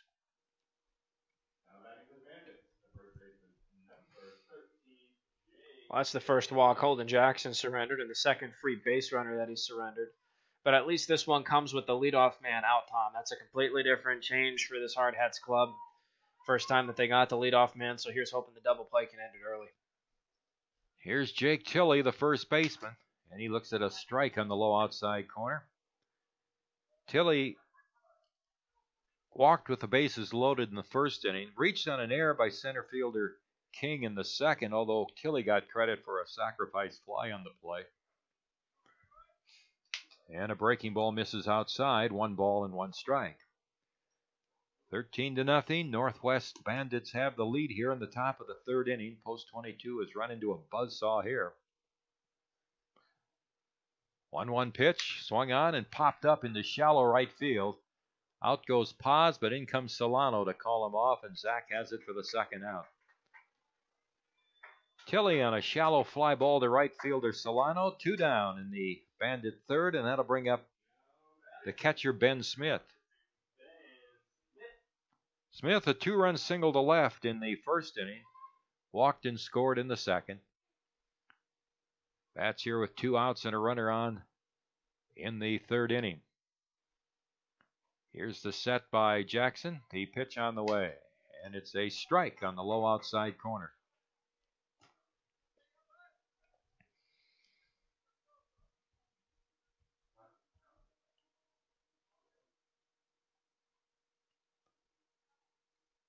Here's the set and the pitch. And it is high for a ball. And it's 1-1. A 5-run first for the Bandits and an 8-run second. KOing starter Moore, reliever Sorensen, now holding Jackson up. A ground ball out to Paz at second, and he flips to Bowman at short, and they force out Cook. Second to short on the force out. No runs, no hits, no errors, and 1 man left on base. The last half of the third coming up here, and the Northwest Bandits out of Seattle hold a commanding 13-0 lead over Post 22. It'll be the lower third of the Post 22 batting order with Luke Ferdinand to start things off. You're listening to Post 22 Baseball from the Anytime Auto Sales Press Box on ESPN Radio, Rapid City. Trusted Choice Insurance agents are independent agents. I pledge to be your guide, not only to insurance, but to insurance companies. They don't actually work for any one insurance company. And to use my independence to identify the coverage that's best for you. This means they can customize policies from several companies in ways that other agents just can't. And they commit to that. And I pledge. In writing. Trusted Choice. You need an independent insurance agent. Black Hills Insurance Agency, a tradition of service since 1949. So at the end of 2.5 innings of play, it's 13-0. The Bandits leading. And Post 22 will try to get something going here against Jeremy Schoenfeld, who is pitching just great baseball. 6 batters up, 6 batters down. The last 5 men he's retired, all on strikes. He got Paz to fly to right and has struck out Solano, Bowman, Petrie, Sumption, and Paris. As Luke Ferdinand leads off here in the third inning. Boy, Luke hit a ball a long way yesterday to dead center field for a big 2-run double to get Post 22's scoring going yesterday. Hitting .344 on the season now. He's been one of the hottest hitters on the team the last week. 17 RBIs. He swings and lifts a fly ball out into deep right center field. And that ball is going to bounce up off the fence in right center field. And there's another double for Luke Ferdinand.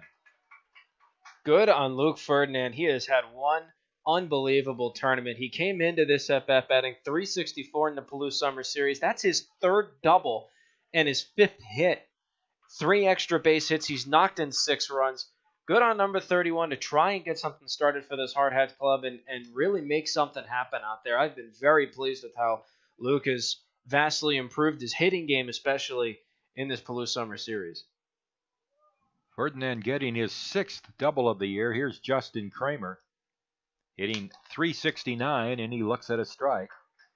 Justin has 9 doubles, 3 homers, and 20 RBIs. Justin has really been a vacuum at third base here the last couple of weeks. He is fielding everything hit towards him at third. There's a line drive to left field, and that's going to be in for a base hit. That's going to bounce to the fence in left field. In to score comes Ferdinand, and back-to-back doubles for Post 22 here in the third inning. As Justin Kramer lines his 10th 2-bagger of the season, and he gets RBI number 21. And it brings up Connor King. Just the 2nd hit in the tournament. Came into this at-bat batting 100 in the Palouse Summer Series, but a great hit. Good to knock in the run. You're not going to get shut out. Keep this momentum rolling. Schoenfeld's pitch. Swung on, popped up off third, but it's going to drift out of play. And the count is 1 strike on Connor. Comes into the game hitting .262. 5 doubles, a triple, 2 homers for Connor, and 22 RBIs. Left-handed batter. The pitch. Inside, it hits him. So King is hit by a pitch. And all of a sudden, Jeremy Schoenfeld, who looked unhittable and was unhittable the first 2 innings, has given up back-to-back doubles and now a hit batsman. I'll tell you what, Tom. Good on the bottom third of this order to try to start this up. 7 and 8 come up with back-to-back doubles. 9 wears one. And now you're back to the top of the order. This is where the rest of the batting order has to see what 7, 8, and 9 are doing and build upon that. Yeah, you're down 12, but that's the beauty of baseball. This is an untimed sport. You keep going as long as you're hitting, so keep hitting. Well, not in this tournament, it isn't. Oh, that's a fair point. The pitch is right over a strike. 0-1 on Walker, who flied to right his first at bat. Keep forgetting we have a 2-hour and 10-minute time limit to start an inning at least. No balls and a strike on Walker. Here's the pitch. Swing and a miss. Pitch up and in, and it's 0-2. You know, the one thing, fans, a lot of times your team will get behind 5-0, 6-0, and then you just kind of pack it in and bring in the relievers. But I don't know how many times I've seen games where if the bullpen could come in and stop the opposing team. It's amazing how your team will end up scoring 6 or 7 runs in a game like this, and you look back and, if we could have only held them. 2 balls now on pause. The pitch was high. 1 ball and 2 strikes, I should say. Nobody out. Runners at first and second for the Hardhats. Kramer at second, King at first. And a pitch, breaking ball in there. Strike 3 called. And Walker is called out. 6 strikeouts now for Jeremy Schoenfeld. So he gets back on track. And half are looking, half are swinging. So he's doing it all out on the mound. You got to give him credit for a heck of a start. Here's Zach Solano, who was called out on strikes his first time up. And the pitch is high and outside for ball 1. 83-mile-per-hour fastball from Schoenfeld.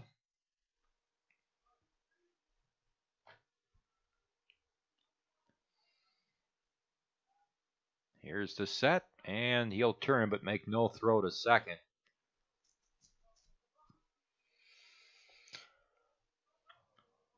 So the count, 1 ball on Solano.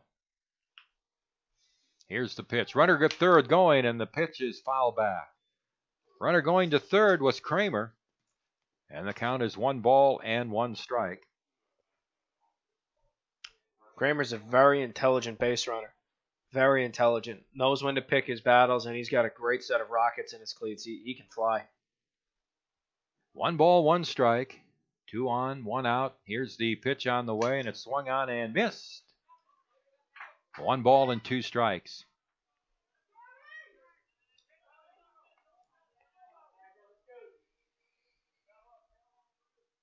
One and 2 the count. Schoenfeld ready. Here's his pitch. Swung on, bounced slowly towards third, fielded by Sullivan. The throw to second, they get the out there. And injured, sliding into second base, was Connor King. Not sure exactly what happened there. It's a 3rd to 2nd force out of King. Kramer goes to 3rd. That's the 2nd out of the inning. Solano is safe at 1st. And Cooper Bowman will be the hitter. That's unfortunate to see. And he's down and he's writhing right now. And it looked like just a normal slide. I don't think he made too much, what's the best way to put it, ballistic contact with the second baseman defending and Hunter Cook. I don't know if maybe he caught his leg or something, or caught a cleat maybe. It looked like just a routine play, and Connor's down, and that's not good.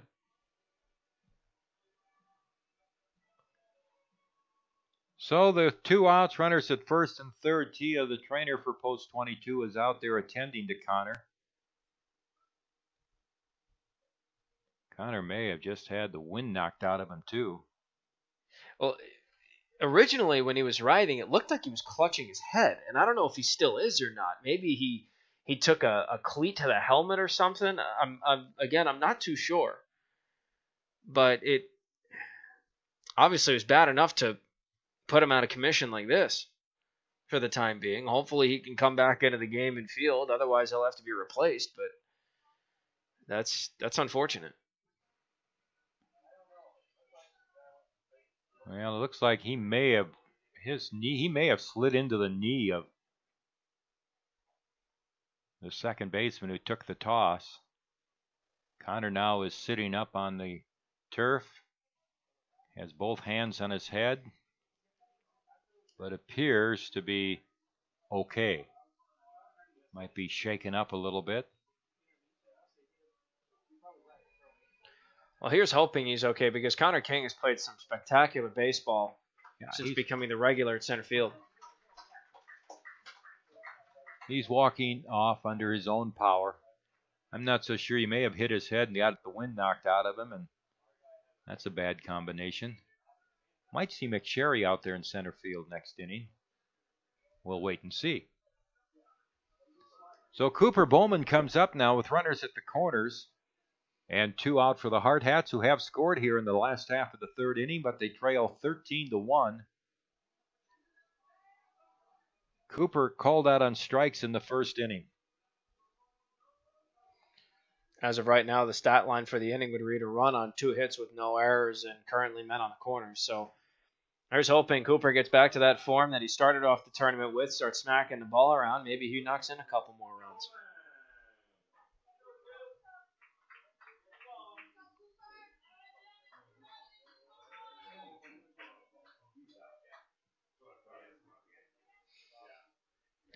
So Cooper getting set to step in here.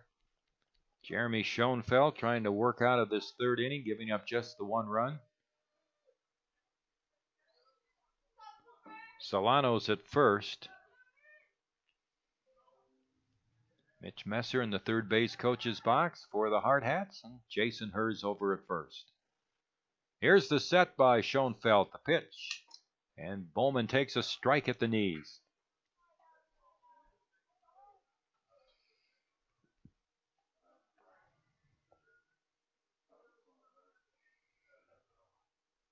And the pitch, wide for a ball. It's 1-1.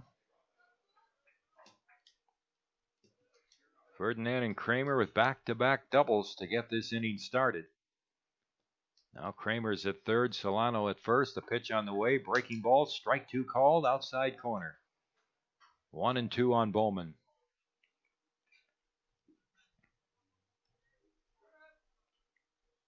Here's the set. And the pitch.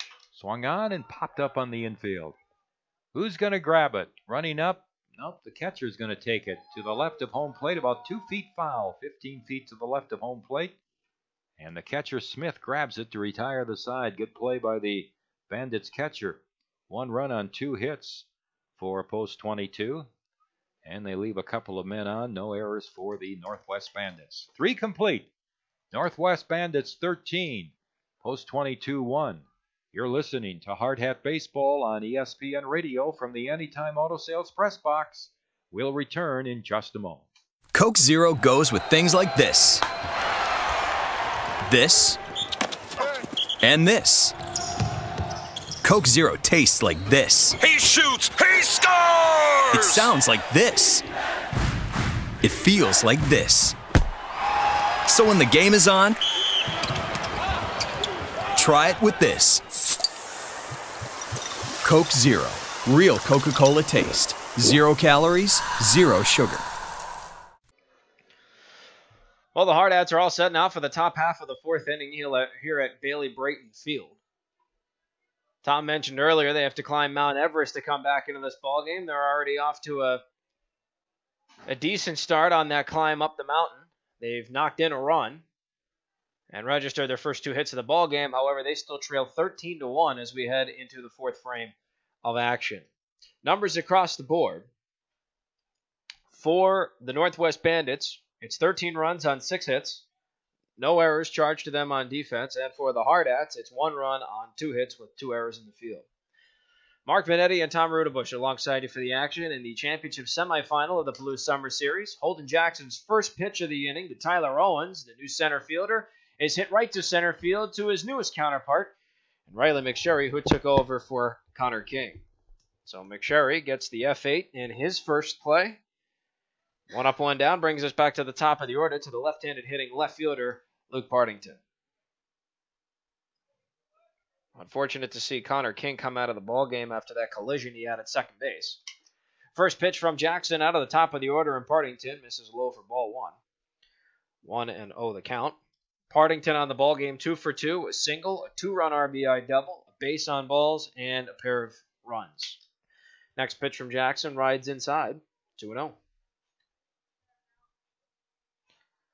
So Partington, the left-handed hitting left fielder, up against the right-handed throwing Holden Jackson. Third pitcher of the ball game the Hardhats have used.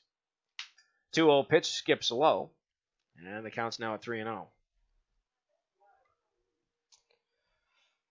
It's been one interesting ball game to say the least. Things kind of unraveled for the Hardhats early. 5 runs allowed by Wilmore and Jack Sorensen in the first. And then in the second, it was 8 runs allowed, combined between Jack Sorensen and Holden Jackson. And now, here we are, 13-1. 3-0 pitch, a called strike from Jackson to Partington, the leadoff hitter for the Northwest Bandits in the batting order. He's the second gentleman up in this inning. 1 out, base path's empty. 3-1, rides upstairs for ball 4. And so it is another base on balls. And Zane Baker, the shortstop, comes up with a man on first and 1 out here in the top of the 4th. For Jackson, that is his second base on balls and his 3rd free base runner. And that now for the Hardhats gives them 9 walks, a hit batsman, 2 errors. The numbers definitely tell the story there as the first pitch to Baker is up high for a ball. Baker's 1 for 3, a single, a pair of flyouts, and a run scored. 1-0 from Jackson. That's a called strike just below his letters, and the count evens up at 1-1.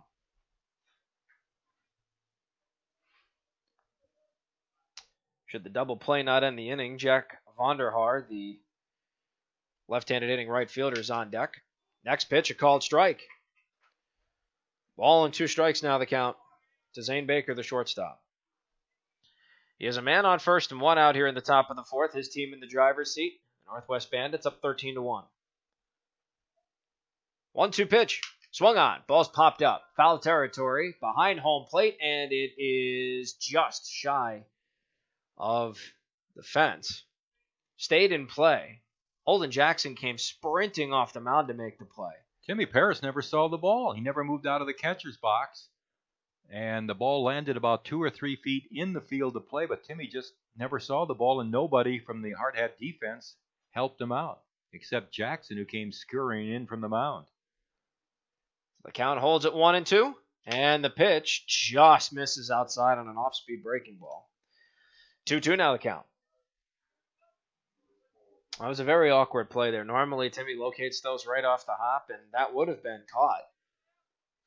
We all have faith in Timmy's defensive abilities. He could have snagged that. 2-2 pitch, swung on. The ball is hit high in the air to shallow left. Sumption's on his horse, as is Bowman. Bowman in from short, and he can't make the catch. He lost it in the sun. And the ball drops between McSherry and center field. Sumption from left, and Bowman in from short. So it's a bloop single for Zane Baker. Man on first and second now with 1 out. That's going to bring us to Jack Vonderhaar, the left-handed hitting right fielder. Zach Sumption's got to be a little bit more aggressive on that ball because Cooper was going out. But then also Cooper, once he knew he couldn't catch the ball, should have gotten out of the way. And so just, again, communication. First pitch to Vonderhaar. That's a called strike at his letters. And the count starts off 0-1 from Jackson. Vonderhaar in the ballgame 1 for 1. A triple, a base on balls. He was hit by a pitch. Scored twice. Here's his 0-1. Breaking pitch, called strike at the knees. Outside corner, and he's behind 0-2. Look at those last 2. The pop-up behind the plate. The fly ball to left center. 2 what should have been routine outs. You could have been out of this inning by now. Instead, you've got men on first and second and 1 out. 0-2 pitch. Misses low and away. Paris gets a nice block, and holding at second's Partington. Ball and 2 strikes now from Holden Jackson. Goes back to what we mentioned yesterday, the immortal words of Bill Parcells. You are what you are. And right now you're behind 12 runs and things just aren't working out for you. Here's the 1-2. Swung on. Ball's popped up high in the air, right side of the infield. Ferdinand gives way to Paz. Paz comes in. The infield fly rule is invoked, and he makes the catch. So, 2 down. Men on first and second. That's going to bring us to Jackson Swim, the designated hitter.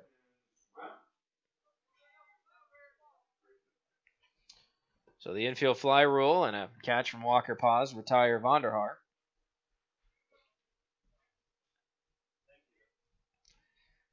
So now here comes Jackson Swim, the DH. 0 for 2, hit by a pitch, struck out once.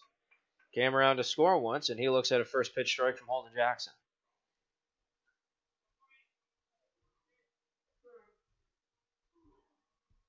I think it's safe to say here, Tom Jackson may be on the mound for the remainder of this ball game as he deals a breaking pitch just a little too far inside. Count evens up at 1-1. Well, it would probably be only one more inning, so we can get that out of Holden. That would help out the pitching staff, although they will have a couple of days off. There is action in the Hardhats bullpen, but I can't identify that gentleman as of right now. Next pitch from Jackson, a fastball, catches the outside corner. Ball and 2 strikes now the count here to Jackson Swim, the DH. He has men on first and second and 2 outs here in the top of the 4th, and his team, the Northwest Bandits, are in the driver's seat. 13-1 over post 22. 1-2 pitch, swung on, the ball's ripped to third by the glove of Kramer, and it goes all the way to the corner for a base hit. 2 runs are going to score. Swim is on his way to second, and he will hold there with a 2-out, 2-run double. And now it is a 15-1 lead for the Northwest Bandits. A man on second, 2 outs here in the top of the 4th. I wouldn't be surprised if Mitch Messer does try to get maybe Dylan Ritchie into the game for that 5th inning. We'll see here. Holden was close to getting out of this inning. So Partington and Baker come around to score. Swim now on second base. That's going to bring up Adam Sullivan, the third baseman. His first pitch is a curveball called strike at his belt, outside corner, and he's behind 0-1. Sullivan on the ball game, a pair of bases on balls. One of them forced in a run with the bases loaded, and then he grounded out to short to start off the top half of the 3rd. So he's 0 for 1. He also has 2 runs scored. Next pitch is swung on, and it's chopped foul, third base side. And the count goes to no balls and 2 strikes. If Sullivan's the last out, Petrie, Sumption, and Paris are scheduled to hit in the bottom half of the 4th. 15-1. 2 runs have been scored by Northwest in this inning.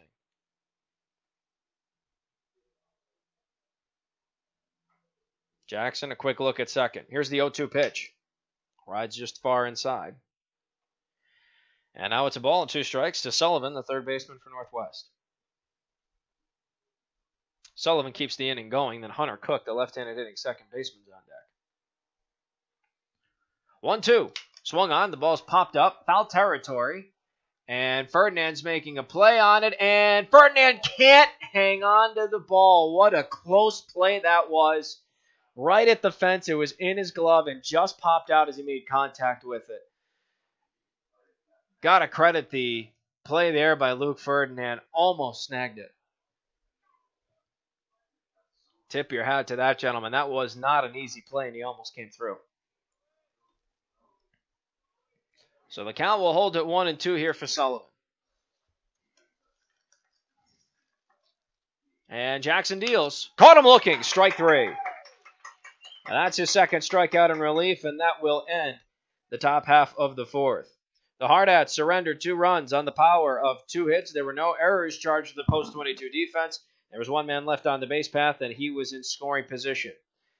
Exactly half of regulation has been played. 3.5 innings are in the books. The Hardhats, unfortunately, looking at another steep deficit. It now stands at 15-1 heading into the bottom of the 4th, with Eric Petrie, Zach Sumption, and Timmy Parrish scheduled to hit. We'll be right back after a 30-second recess from the Anytime Auto Sales Press Box here at Bailey Brayton Field on the campus of Washington State University. You're listening to the official radio home of Post 22 Hardhats Baseball on ESPN Radio, Rapid City. Great faces, great places.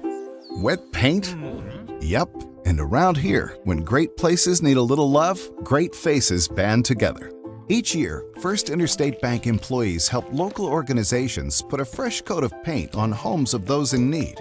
A small gesture, perhaps, but one that puts smiles on faces and strengthens bonds in the places we serve. First Interstate Bank. It's you and I together. More? You haven't gotten anything. Hardhats transition from defense to offense. With Eric Petrie leading off, the designated hitter, followed by Zach Sumption, the left fielder, and Timmy Parrish, the catcher, barring any offensive substitutions. Parrish swings and misses at his first pitch from Jeremy Schoenfeld, the lefty for the Northwest Bandits, who's had 1 gem of a performance. And the 0-1 to Petrie. is low, and the count evens up 1-1. Petrie on the ball game is 0 for 1. He struck out swinging. The third of 6 Ks in the book for Schoenfeld. Next pitch, swung on and missed. 81 miles an hour, and quickly Petrie's behind the ball in 2 strikes.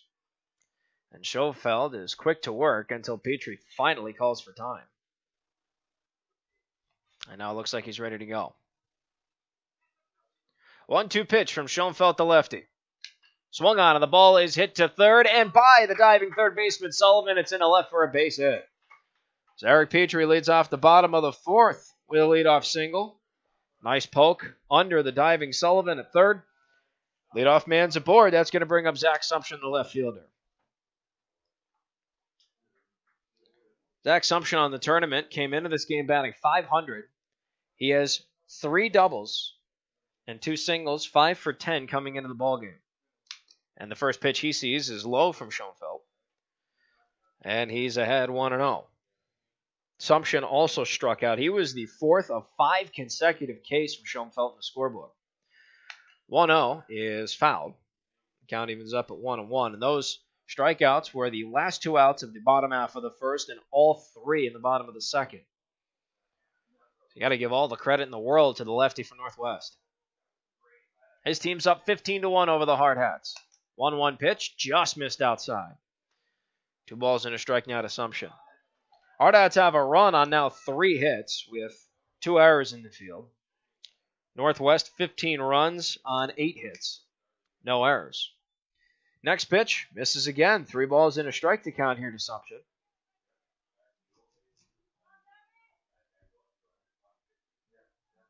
Schoenfeld checks Petrie at first. And here's the 3-1 Sumption. Swung on, and the ball is chopped foul, third base side. And now the count goes full. Sumption, a nice protective swing there.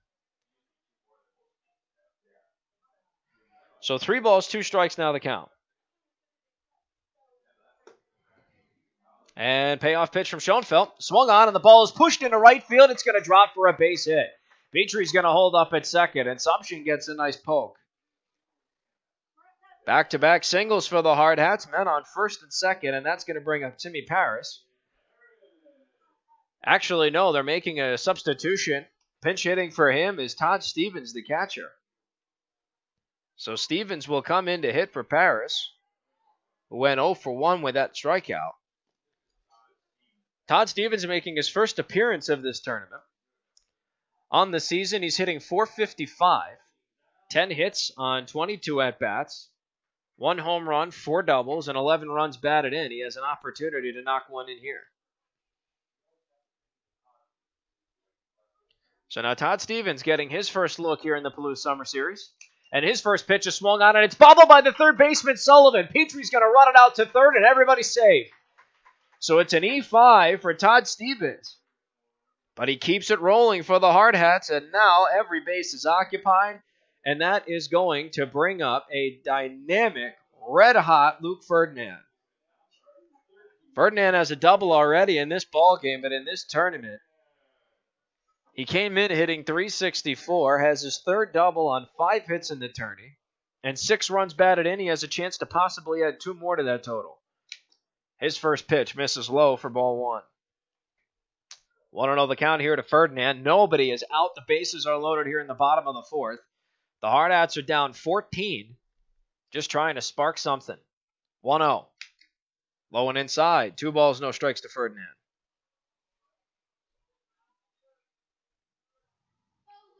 Every base occupied. Stevens on first. Sumption on second. Petrie on third. 2 balls, no strikes to count from Schoenfeld to Ferdinand. And he deals the 2-0 pitch. Low and away. 3-0. Ferdinand a pitch away from earning his 7th ribby of the tournament. It would be by virtue of a base on balls. Here's his 3-0. And that's low. Ball 4. And that will force in a run. So Luke Ferdinand, an RBI walk. That knocks in Petrie. Sumption to third. Stevens to second. And that is now going to bring us to Justin Kramer. And the Hardhats now trail 15-2. There are still no outs here in the bottom half of the 4th. So every base is occupied for the Hardhats' third baseman. He has an RBI double under his belt. Hardhats trail 15-2 now to the Northwest Bandits.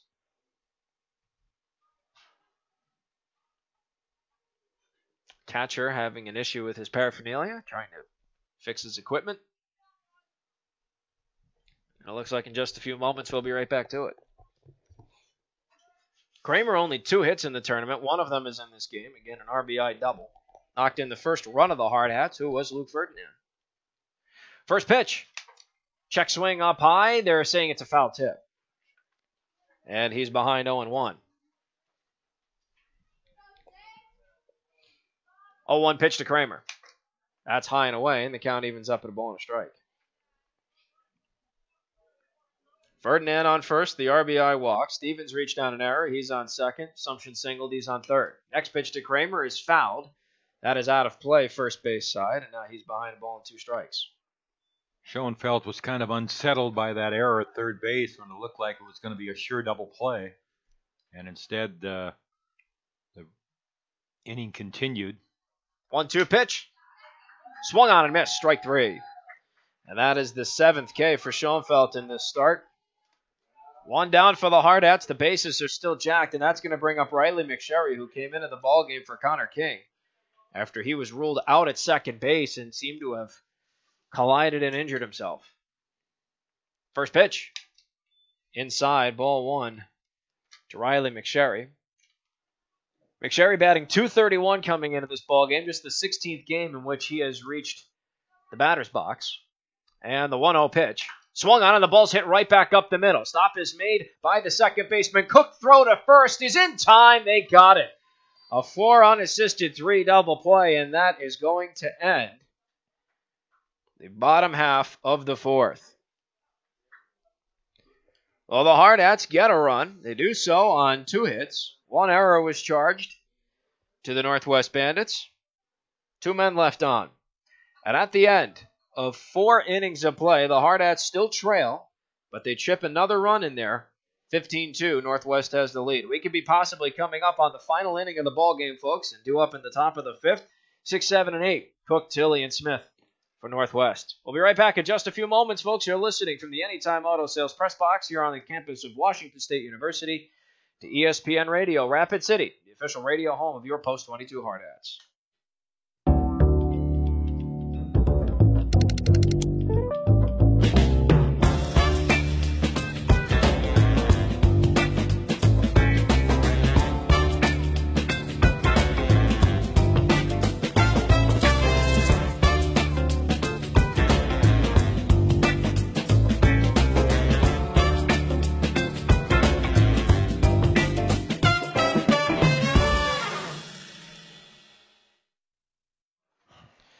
Another change on the pitching staff for Post 22 as the relief appearance of Holden Jackson comes to its conclusion.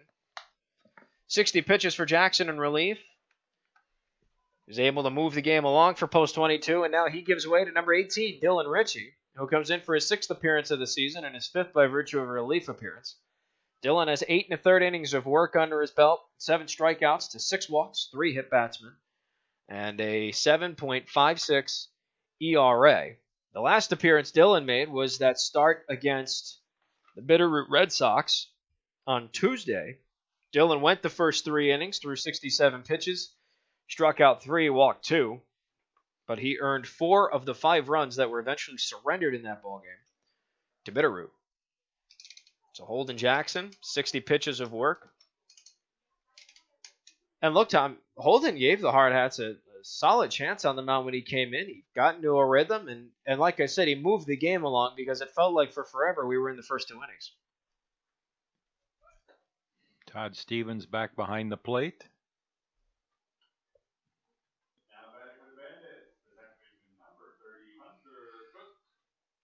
And as we mentioned earlier, McSherry out in center field, and he made the first play of the last inning.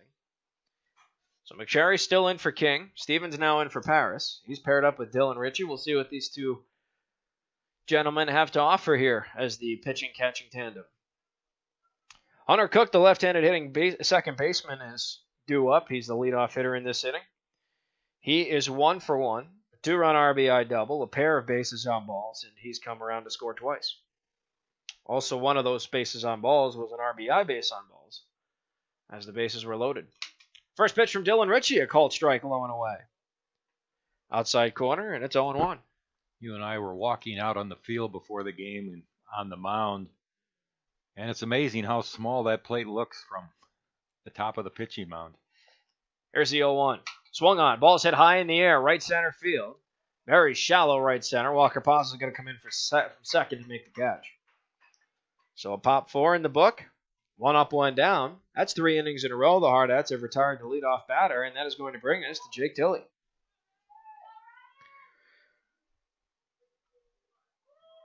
Actually, Ryan Long in to pinch hit. So Ryan Long takes over for Tilley. His first pitch is hit high in the air, right side of the infield. Ferdinand gives way to Paz. And Walker Paz has to do a little bit of a salsa dance out there, moving back and forth. Locks in on a position. He's got the first 2 outs of this inning. 2 up, 2 down. Here comes Ben Smith, the catcher.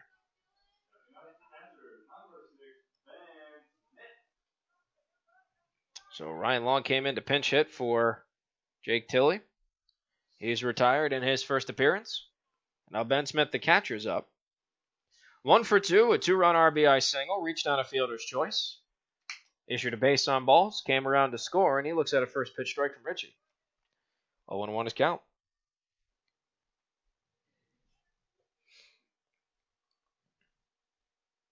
Here comes the 0-1 from Ritchie. Swung on, ball's hit to second. It's the Walker Paz show in this top half of the 5th. Throw to first in time. Pop 4, 4-3 in the scorebook. And for the first time this ballgame, the Hardhats have a 1-2-3 inning on their hands defensively. No runs, hits, errors, or anybody left on base. Hardhats are down to their final 3 outs on offense, unless they open up the floodgates and start piling on the runs. They trail 15-2 heading into the bottom of the 5th. And we start off with the top of the order. Walker Paz, Zach Solano, and Cooper Bowman. We'll be right back in just a few moments, folks, with the bottom half of the 5th. Here from the Anytime Auto Sales Press Box on the official radio home of your Post 22 Hardhats on ESPN Radio, Rapid City. Camping World is here to help you connect to adventure and explore the outdoors with friends and family, offering new and pre-owned RVs to fit every budget and thousands of parts and accessories for any need. Camping World has it all. With over 125 supercenters nationwide, you're never far from America's #1 RV dealer. No matter where your adventures take you, whether you need an RV, parts, or service, Camping World is here to help you every step of the way. Visit Camping World in Rapid City or shop campingworld.com today.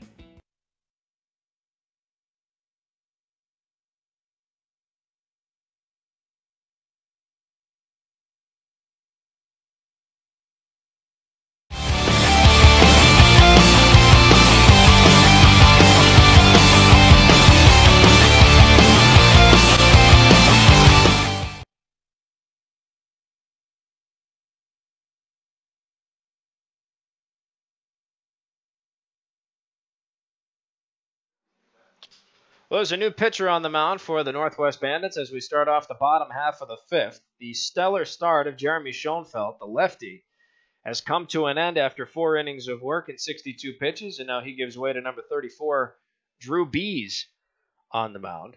Schoenfeld allowed 2 runs. Both of them were earned. Did it all on 4 hits, struck out 7, walked 1, and hit 1. Very quality start for this Northwest club as they are now 3 outs away from playing in the championship of the Palouse Summer Series. Hardhats come into this bottom half of the 5th trailing 15-2. They will start off at the top half of the order. Walker Paz, Zach Solano, and Cooper Bowman scheduled to hit. Hardhats have 2 runs on 4 hits with 2 errors in the field, and for Northwest it's 15 runs on 8 hits and 1 error charged to them defensively. So here comes B's first pitch to the left-handed hitting Walker Paz, second baseman for the Hardhats. That's high and away for ball 1. Paz on the ball game 0 for 2. He struck out looking the last time he was up. 1-0 from Bees. Skips low. 2 balls, no strikes to Paz. Zach Solano on deck is 0 for 2 with a strikeout, and he reached on a fielder's choice. And then Cooper Bowman in the hole, rounding out those scheduled to hit. 0 for 2 with a strikeout and a pop-up to the catcher in foul territory. 2-0 to Paz. Misses low, ball 3. Paz is a pitch away from a free pass, which I believe would be number 17 on the season.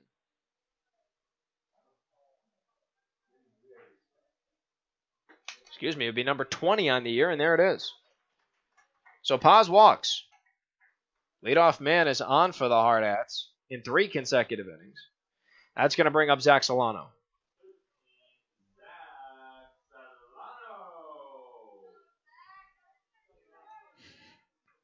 So here comes Solano, 0 for 2 on the ball game. He reached on the base path the last time he was up, grounded into a 5-4 fielder's choice. That was the play that actually knocked Connor King out of the ball game. First pitch to Solano is an off-speed pitch up high. 1-0. Solano's had a great tournament. Came into the ball game hitting .333 in the Palouse Summer Series. 1 double, 3 singles, and he looks at ball 2. 2-0 is count with Paz standing on first and no one out here in the bottom half of the 5th. Quite possibly the last inning of this ball game. The Hardhats trailing 15-2, so they would be run ruled out of the ball game unless they turn things around. 2-0 rides upstairs. 3-0 now the count. And Solano's a pitch away from back-to-back bases on balls.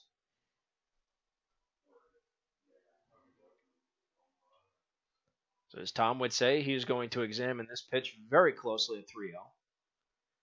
And the pitch misses low. Ball 4. It skips to the backstop. And everybody will take their base. So Solano on with a base on balls. Walker Paz was issued a base on balls. Is now on second. First and second are occupied, and here comes Cooper Bowman. And a brief conference here on the mound. I think he just walked out there, their coach, and looked at him and said, throw strikes. No simpler words have been spoken in the game of baseball. We are ahead. 13 runs. They have 3 outs to go. Well, Cooper Bowman looking to keep this rolling. And his first pitch hides high and inside, ball 1. And 9 consecutive balls have been thrown by Drew Bees to start off this bottom half of the 5th. Double check at second. 1-0. Misses low. Very quickly, we have a right-hander starting to loosen up down in the bullpen for the Bandits. 2 balls, no strikes to count here to Bowman.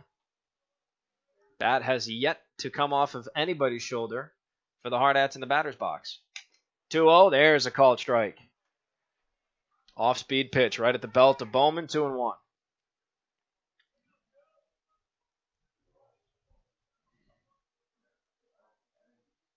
Two-one pitch, high and tight, 3-1. Bowman's a pitch away from back-to-back-to-back walks. That would bring up Eric Petrie, the DH. Hardhat shortstop looks at a 3-1 pitch, and it is low and away. Skips to the backstop for ball 4. Every base is now occupied. And here comes Eric Petrie with a chance to spark this Hardhats club. By the way, no outs. So this is everything you could have asked for in a start to this bottom half of the 5th for post 22. Petrie's 1 for 2. He singled to lead off the bottom half of the 4th. He struck out in his first at-bat. First pitch from Bees. Swung on. Ball's hit to third. To second for 1. To first for 2. Double play. They got it, but it knocks in a run. So it's an RBI, 5-4-3 double play for Eric Petrie. Hardhats now trail 15-3. 2 big outs as Paz comes to score, and Solano's now on third. And that brings up Zach Sumption, quite possibly the final out of the ballgame. Sumption's also 1 for 2 with a strikeout and a single, and his first pitch is fouled. He's behind 0-1. So right now it's a run on no hits, and no errors charged in this bottom half of the 5th at Northwest. Zach Sumption, the last hope for the Hardhats to keep this game going. His team trails by 12. Next pitch to Sumption misses low. And the count evens up 1-1. And the throw back to the pitcher was off track. Solano's going to come in and score. And it's 15-4. Wow. That's a very uncharacteristic E2. So ball and a strike to count here to Sumption. Base path's empty, and he looks at ball 2 up high at his letters. So second error charged to Northwest on defense. Here comes the 2-1. Skips low.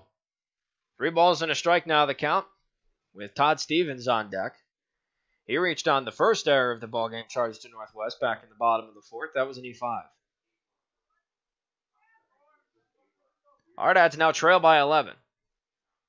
2-1 pitch. Low and away. Excuse me, that was a 3-1 pitch. It's ball 4. Scoreboard was incorrect. My apologies. So now it's a man on first with 2 outs. And Todd Stevens comes up 0 for 1 with the reach on an error. So now it's up to Todd Stevens, the new backstopper for the Hardhats, to keep this show going. And the first pitch from Bees. Swung on, ball's popped up. It's foul territory behind home plate. The catcher, Smith, identifies it underneath it, makes the catch, and that is going to end the ball game on the pop 2. So an unfortunate end for the Hardhats as they fall in this contest, 15-4. And that will end their stay here in the Palouse Summer Series as they fall in the championship semifinal. So 15 runs for the Northwest Bandits, 4 for the Hardhats. Northwest, 15 runs on 8 hits and 2 errors charged. And for Post 22, it was 4 runs on 4 hits and also 2 errors charged on defense.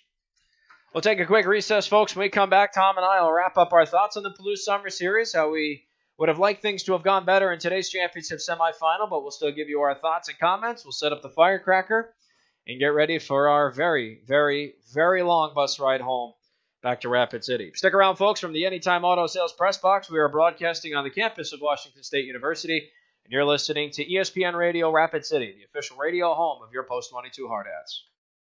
With more than 300 pediatric experts in 35 specialty areas, Sanford Children's offers the care that matters to your family. At the Castle of Care, we are committed to bringing in the latest and most advanced technology and services to care for your children. And having the largest team of specialists in the region means your child can receive expert, individualized care close to home. At Sanford Children's, we promise to put your family first. To learn more, visit childrens.sanfordhealth.org.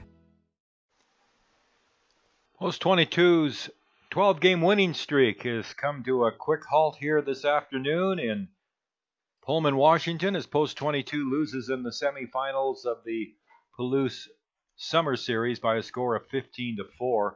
Game was actually decided in the first 2 innings when the Bandits scored 5 runs on 3 hits in the first inning, then added 8 runs on 3 hits in the second inning to take a 13-0 lead after 2 innings of play.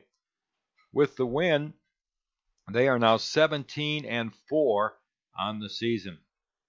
And what hurt Post 22 in that first couple of innings again, bases on balls. Moore the starter, and then Jack Sorensen in relief.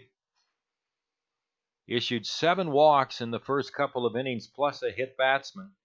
And then when the Bandits got some hits, there were some men on. And they jumped out to that 13-0 lead en route to the 15-4 win. For Post 22, they scored their first run in the 3rd inning. Back-to-back doubles by Luke Ferdinand and Justin Kramer. They got a run in the 4th inning on a bases-loaded walk to Luke Ferdinand, which scored Petrie.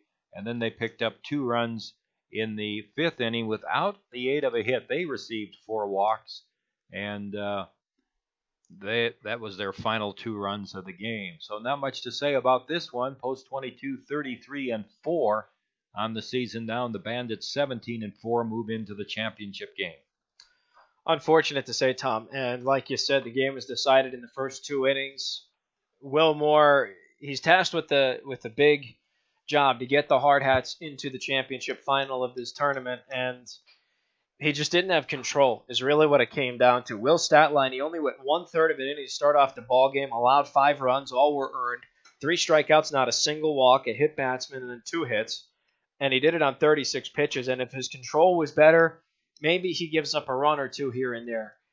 But 5-0, that's a tough spot to come back from.